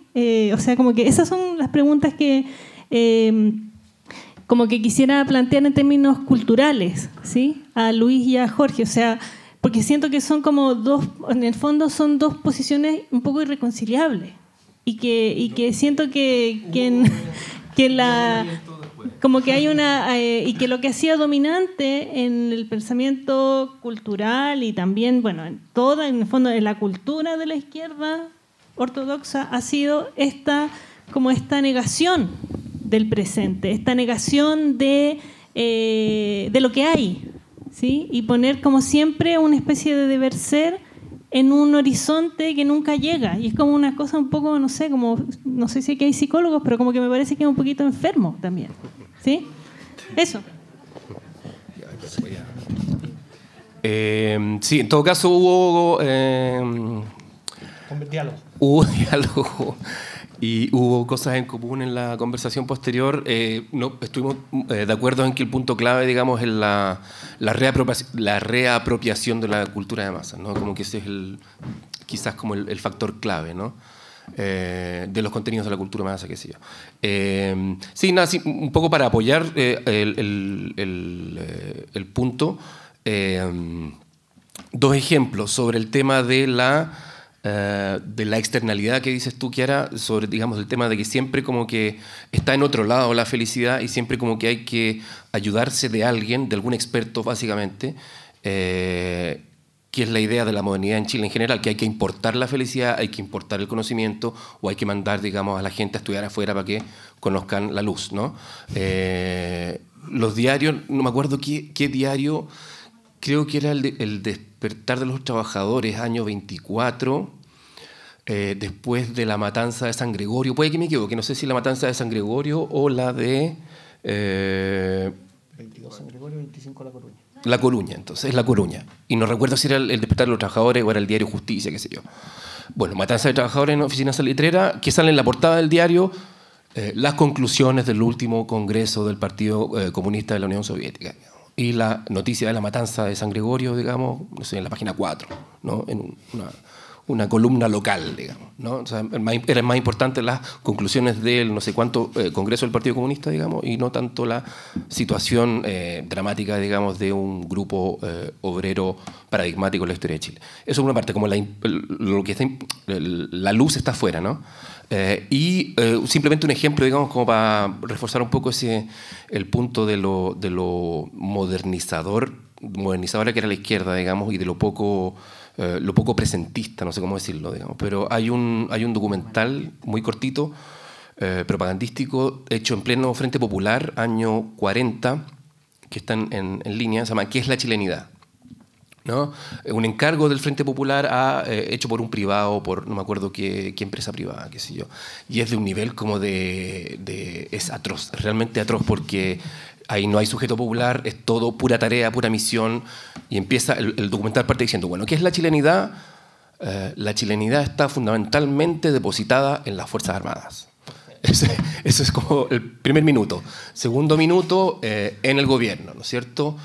Y al final, solo al final, hay como 30 segundos dedicados a el ejercicio físico, al deporte, a la recreación física, y eso es como el único atisbo, digamos, de consideración, digamos, de los sectores populares en cuanto a su dimensión más allá del trabajo, porque el documental es todo el rato, hay que trabajar, hay que trabajar, hay que trabajar, hay que ser obediente, hay que tirar para arriba porque este gobierno es de todos nosotros, hay que trabajar, y es realmente una cosa así como realmente claustrofóbica, digamos, porque hay que ser obediente, básicamente ese es el mensaje del documental. Entonces, bueno, Frente Popular claramente no tenía una reflexión muy distinta, digamos, a las otras coaliciones modernizadoras en términos de la clase política, ¿no?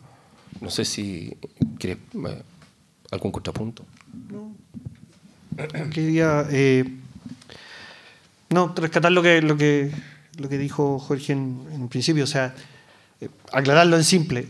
Yo no creo que toda la cultura de masas en todo momento sea algo terrible y que nos esté matando. Voy a poner el mismo ejemplo que ponía. A mí me gusta Pink Floyd, harto, cultura de masa, pero no me siento que me esté liberando cuando lo escucho. A mí me gusta la cumbia, pero no soy más libre porque la bailo, y si los ricos no la bailan tampoco. Por eso yo creo que destaco el verbo que mencionó Jorge, la reapropiación. Distinto cuando la cultura de masas es reapropiada y se reconvierte, pero ahí deja de ser cultura de masa. Tampoco es que la cultura popular venga de una afuera, viene de las entrañas de la cultura de masa y nace como disidencia a la vez de esa cultura de masa. Y eso es lo que yo insisto en que no veo todavía. Eso. ¿Más preguntas? ¿Opiniones de los grupos? ¿Alguien quiere compartir las discusiones que se dieron? ¿Sí, allá? Clau.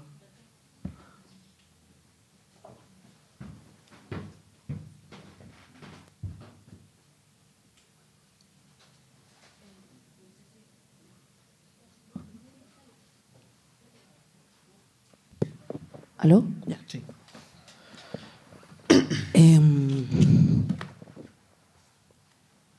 No sé si alguien, o sea, yo anoté como las cosas que dijimos al final, no sé si alguien quiere hablar de lo... Ya.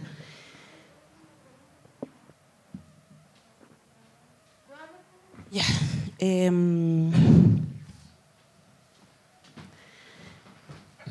Hablamos de la necesidad de abrir espacios democráticos, ponte. También cómo aplicamos el principio de democracia radical del movimiento autonomista al arte y la cultura. En términos de políticas de Estado, los fondos culturales hay que hacer una crítica radical. ¿Cómo incorporamos lo que podría ser cultura popular, por ejemplo el hip hop que hay en el metro, a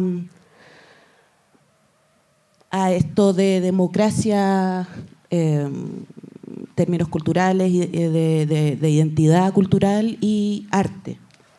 Eso es lo que yo tengo. No sé si alguien...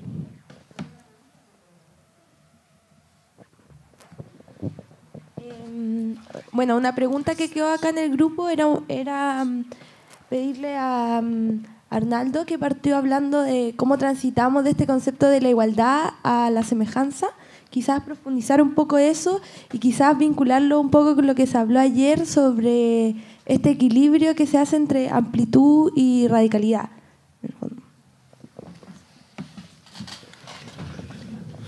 Bueno, esa oposición radicalidad-amplitud, una oposición que le falta mucha reflexión, mucha cabeza también para poder resolverse finalmente, así que difícilmente voy a poder satisfacer la necesidad de resolver una pregunta que hay en esa línea.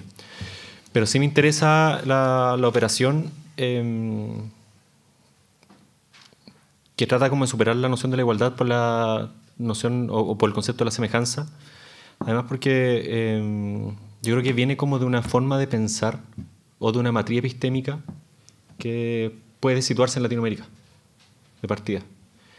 Que justamente estamos hablando del concepto de la dialéctica, hace un rato atrás apareció ahí, y cómo de cierta manera en las posibilidades del ser versus las posibilidades como, o la imposibilidad del no ser, que serían de estos que están como en el ámbito negativo del sistema,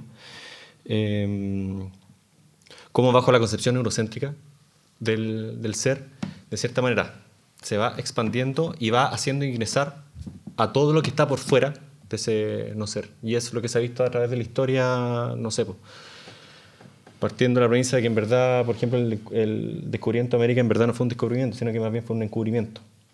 Y eso también tiene mucho que decir en términos culturales.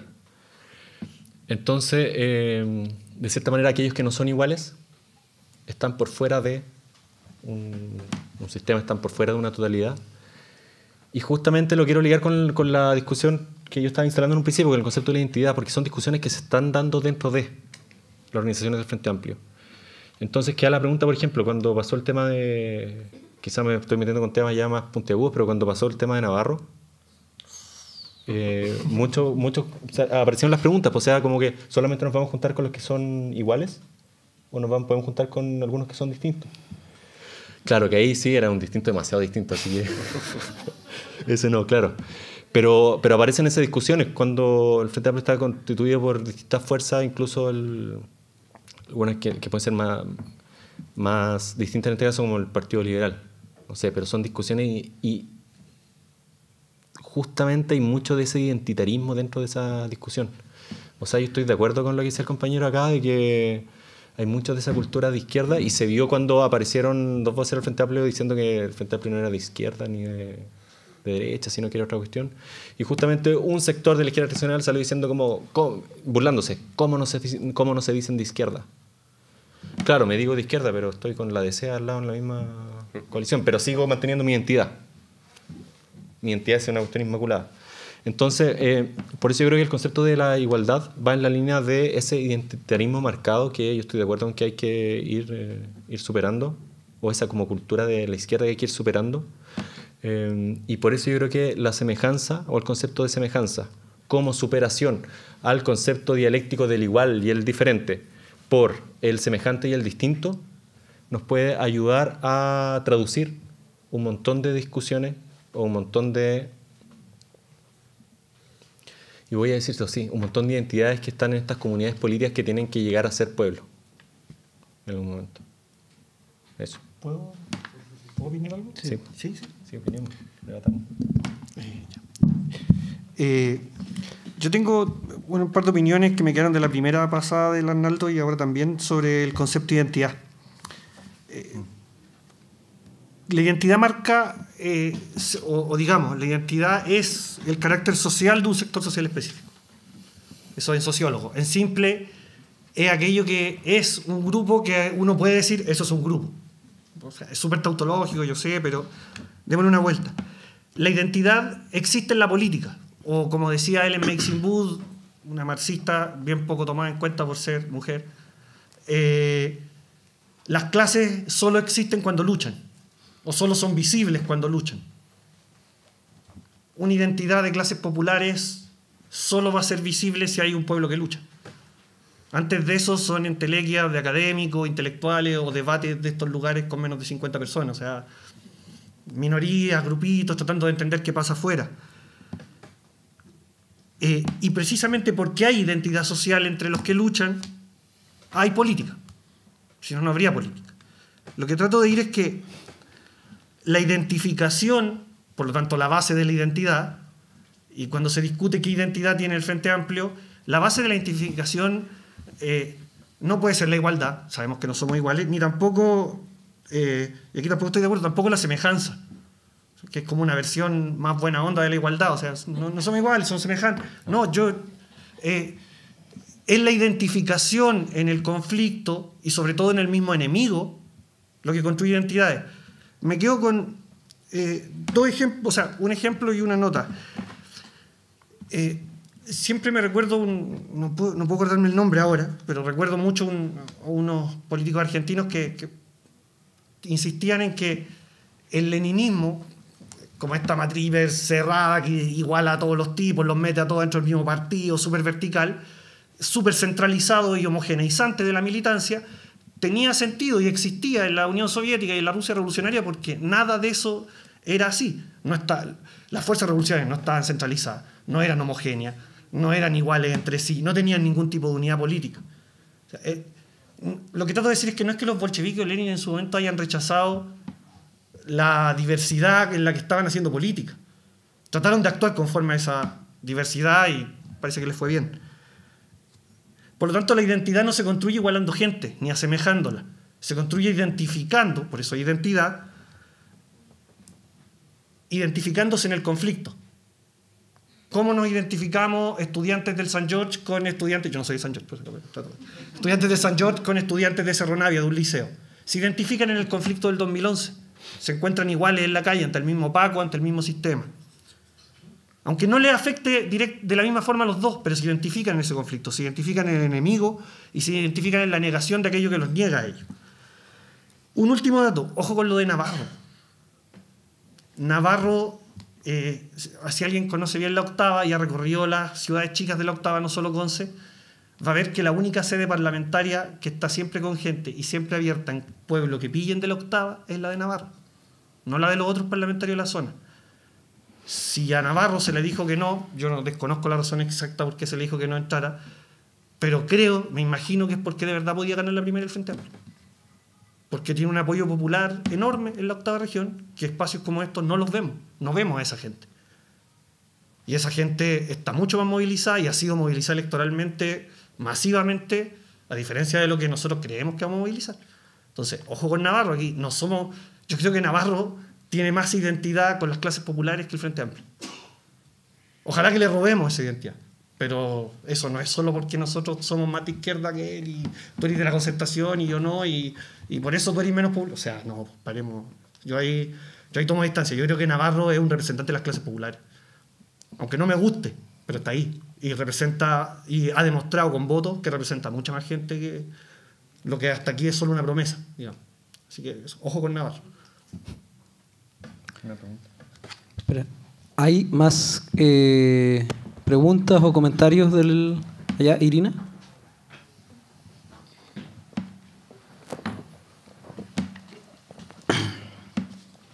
¿Se escucha? Sí. Qué miedo. Sí, me llama la atención, tanto ayer como hoy, la pregunta un poco desesperada y para mí súper frustrante de por qué tiene sentido tener un comité o una comisión o un frente de cultura dentro de un movimiento político del Frente Amplio. Si es que no estamos logrando siquiera detectar a veces y ahora voy a decir un par de cosas que conversamos en el grupo recién, como el rol que cumple la academia en la construcción de la cultura popular, más allá quizás de la categorización, ¿no? Eso de tener que llegar a ser pueblo y de buscar la forma de cómo se va a construir aquello, ese tipo de cosas en las cuales se puede ver la relación entre academia y cultura.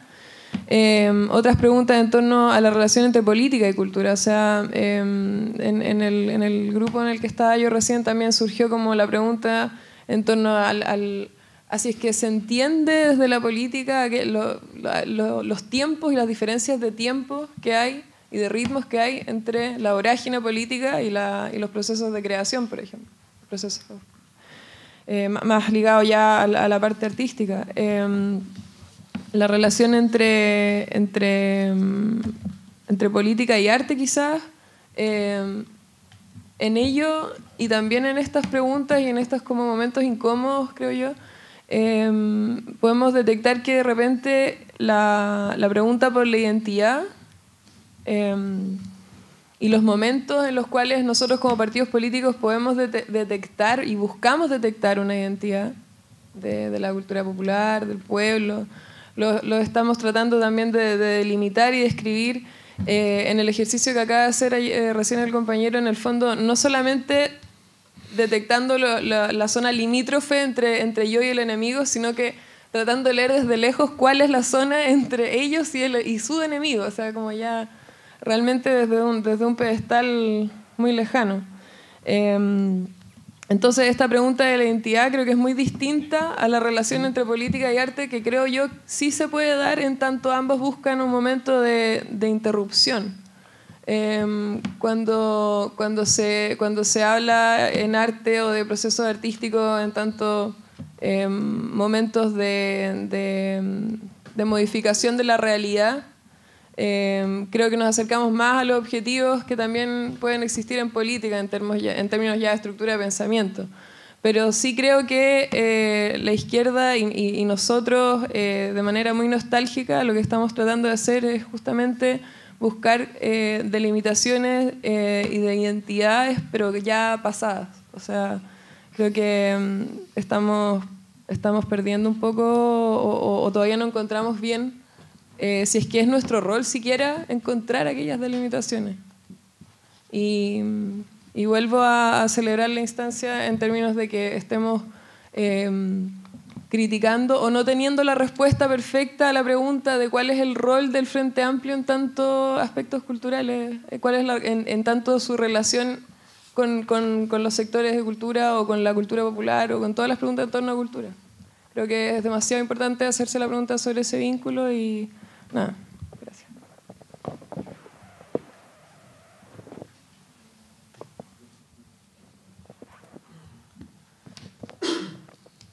Hola.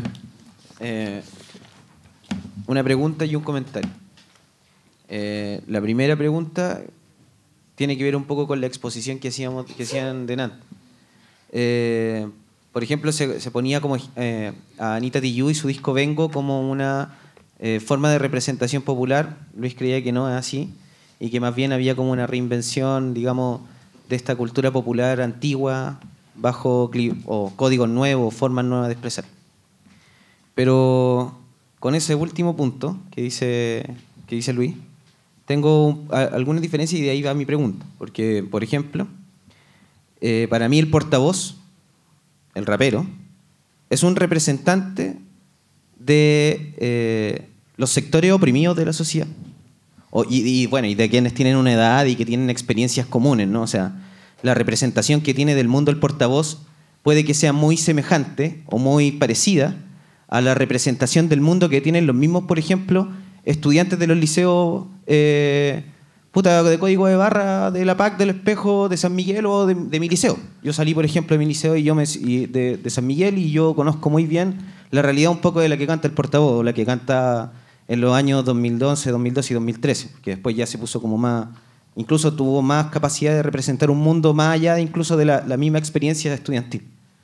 Entonces, y eso es un poco cuando hablamos de cultura popular. O sea, para mí la representación del mundo que construyen los sujetos subalternos y que están en contradicción con la visión de mundo y los intereses de los sectores de élite o los sectores o las clases sociales dominantes en un periodo histórico determinado, eso para mí tiene que ver con cómo nosotros hacemos cultura popular. O sea, hasta qué medida nosotros somos capaces de representar estéticamente la representación de mundo y por tanto la experiencia de vida, probablemente que depende también de la posición de clase de esas personas que están en una posición subalterna. Entonces, por ahí va mi comentario. O sea, yo creo que hay cultura popular, de que la hay.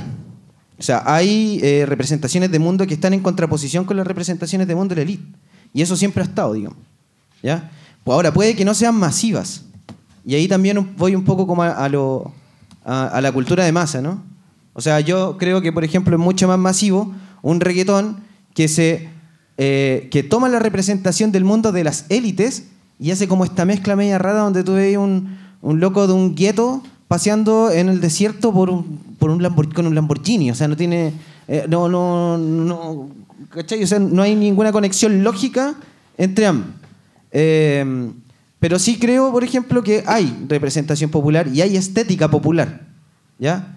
Eso por un lado. Entonces, mi pregunta, y aquí va directo, o sea, ¿qué es para ustedes, por ejemplo, el portavoz y toda esta gente que representa estos sectores? No es ¿Nos están planteando una lucha contrahegemónica en términos culturales? ¿Se puede catalogar como clase, como cultura popular, por ejemplo, el rap del portavoz, el rap del liricista, de esos sectores? Ya. Otra pregunta o algo más, porque ya estamos cerrando, nos tenemos que ir muy, muy pronto. Entonces, ojalá que también... O sea, Mauricio, la pregunta era abierta para todos los expositores, ¿sí? Entonces, ojalá que también pueda partir quizás César, que no ha opinado, dando su perspectiva también. Sí, no, muy breve. Pero, sí. Vamos a escuchar la pregunta y partimos. Sí, solo una pregunta aquí. Ahí hicimos un poco de cultura popular, cachipún. Que me quedo dando vuelta a lo que dice el compañero, así que me voy a plegar un poco. El Andy Portavoz de Conchalais.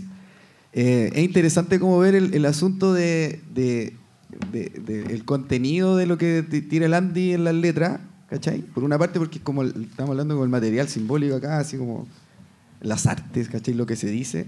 Pero, y acá también lo hablamos un poco, pero lo que está detrás de este producto, ¿cachai? Que es como prestarse los equipos, llevar en camioneta, ¿cachai? Los parlantes, conseguirse a un técnico que cache un poquitito de Fruity Loop y de Fruity Loop 9.0, 10.0 y así, conseguirse el local para hacer la primera tocata, ¿cachai? Entonces aquí hay todo un colectivo que hay detrás andando, ¿cachai? Para que Andy Portavoz pueda ser Andy Portavoz. Entonces, es red también, porque fue a tocar a todos estos colegios, ¿cachai? Pero ya, los primeros colegios que iba a tocar eran de por ahí, que eran sus amigos, ¿cachai? Y así. Entonces las tocatas, bam. Entonces a mí me parece súper interesante cómo se puede relevar ese momento de la creación, que es como que justamente lo que yo creo que marca la diferencia, más allá de que del símbolo que aparezca, si es masivo o no más masivo que otro, sino que cómo se va dando como toda esta red que es bien grande y cada día es más grande, y si lo rastreáis antes incluso, ¿cachai? En los 80 en la zona norte ya tenía como todo un movimiento de rap, ¿cachai? Y no es ajeno que esas mismas redes hayan hecho, ¿cachai? El primer circuito donde este cabro pueda darse una vuelta. Entonces yo creo que por ahí va un poco el asunto de lo que se puede potenciar o puede verse como cultura popular, ¿cachai? Que esta solidaridad, la gratuidad muchas veces y prestar las manos, ¿cachai? Sin necesariamente un fin económico, porque al principio no se gana ni uno, ¿cachai? Después algunos ganan algo, ¿cachai?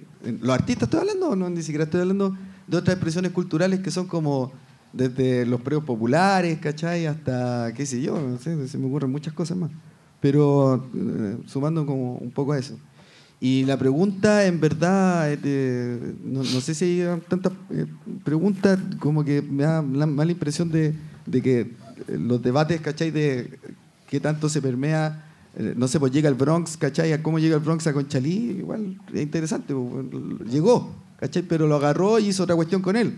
Lo mismo pasa con la resignificación del carnaval, ¿cachai? Santiaguino que hacemos nosotros, de la chinchiterapia y otra gente más, ¿cachai? En fin. Entonces, como en el fondo es como que tenía una tabla con muchas entradas, ¿cachai? Entonces, ¿cómo se juntan en el ser que actúa, ¿cachai? Y de dónde viene como esa praxis? No lo sé, de repente por familia, de repente lo escucho por ahí, de repente había un discurso dando vuelta por ahí y le llegó en el oído, ¿cachai? Eso.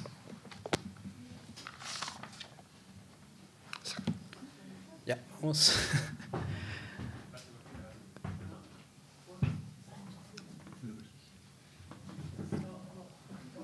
Chao.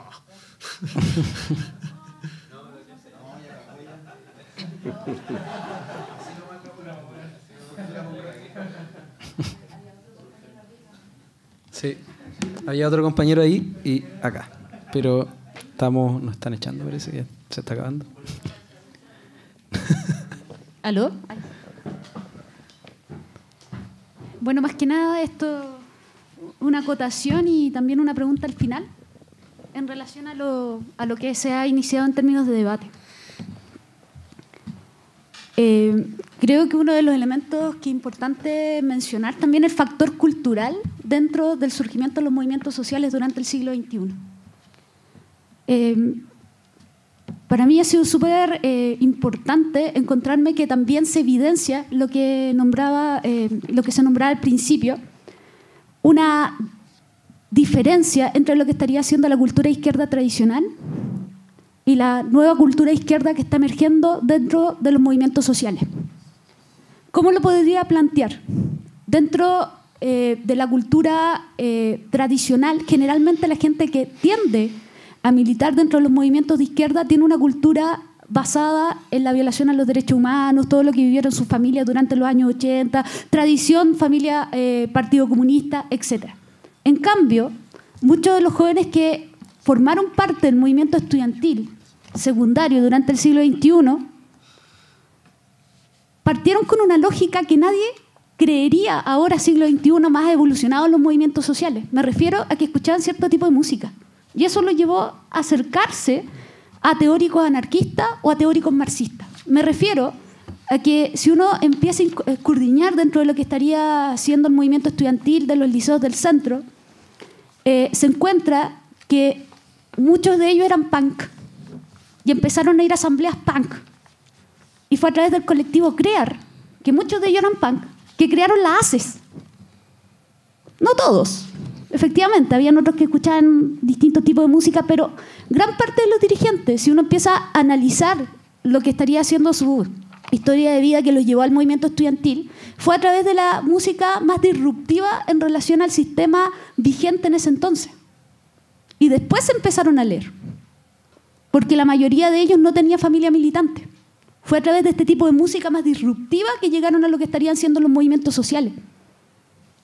En cambio, en aquellos que eran militantes del Partido Comunista eso no pasaba.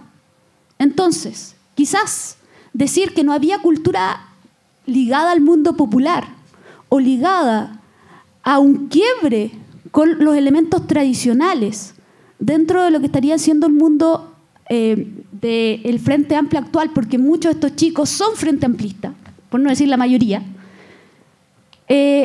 podríamos catalogar que sí hay elementos de la cultura popular que nosotros podemos ir apropiando, porque existen. Son pocos, pero existen.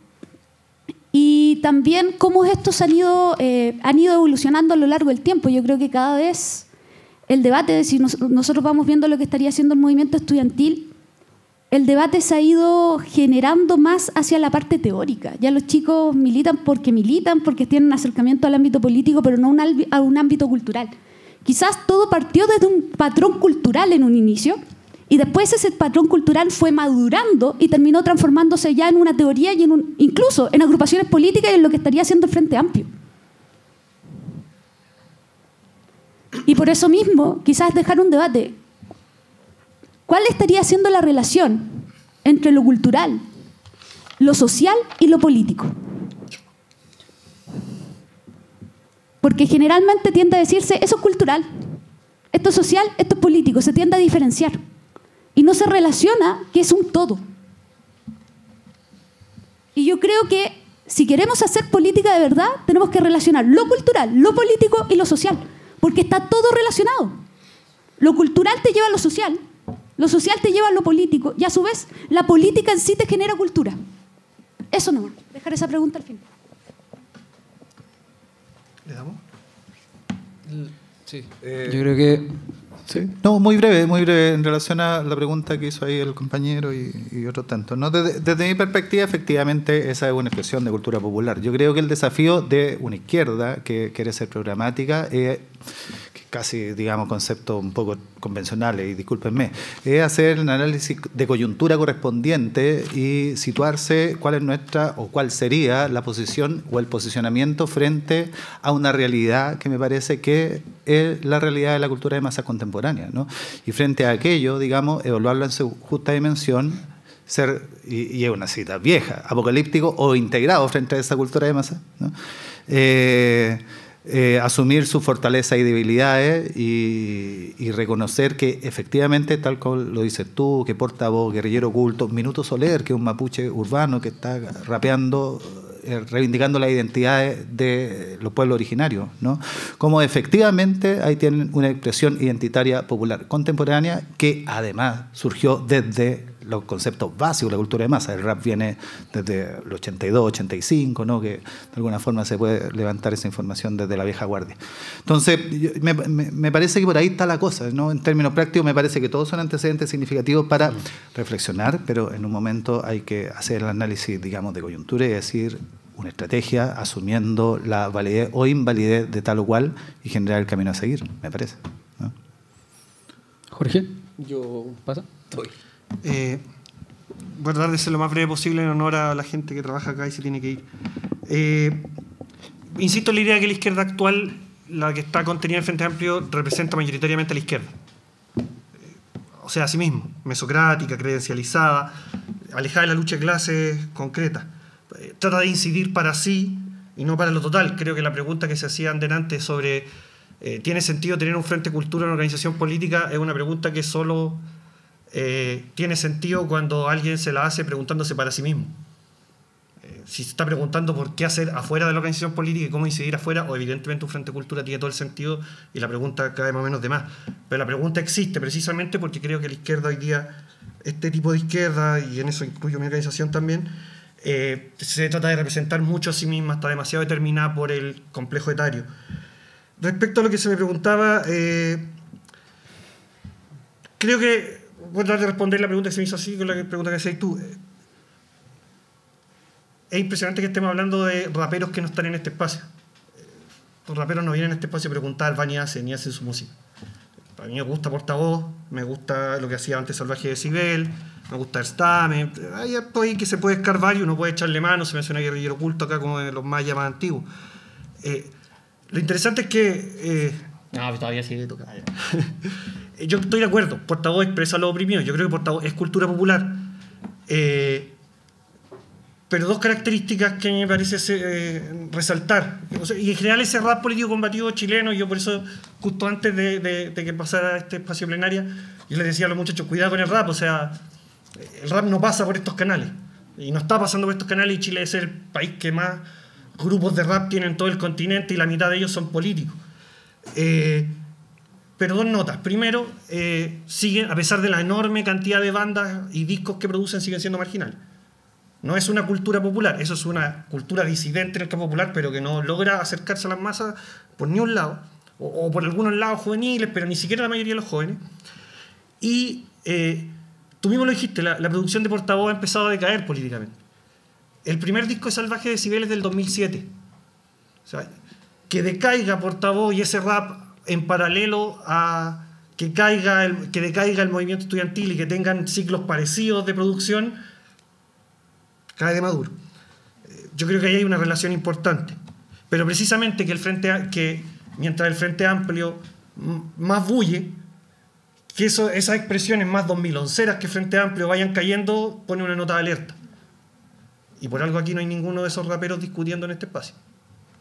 O sea, podemos hablar mucho de ellos, pero ese espacio no está aquí y no está teniendo estas discusiones.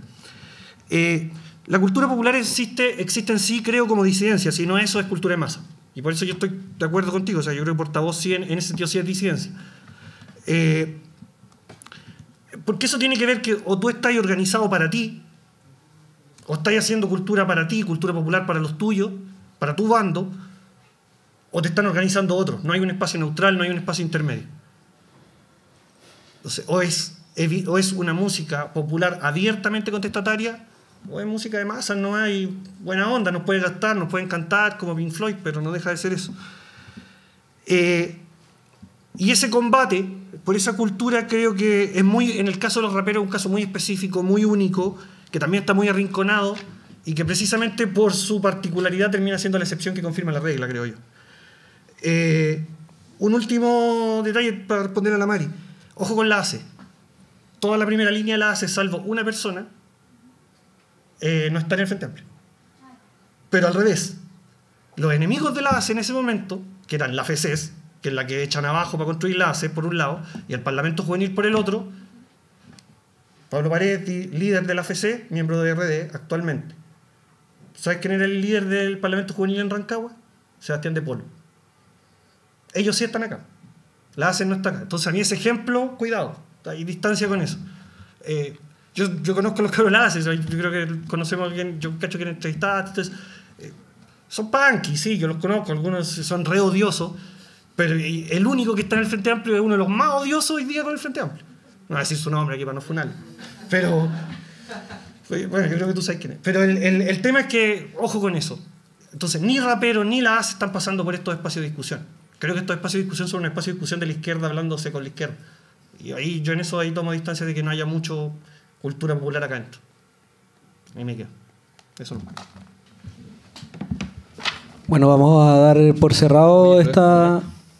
Es que me están diciendo que ya tenemos que cerrar. Entonces... Eso. Ya estamos pasados en 15 minutos y, como bien dijeron, los trabajadores de este lugar también se tienen que ir. Así que les agradecemos su asistencia. Fue una jornada muy exitosa. Así que muchas gracias.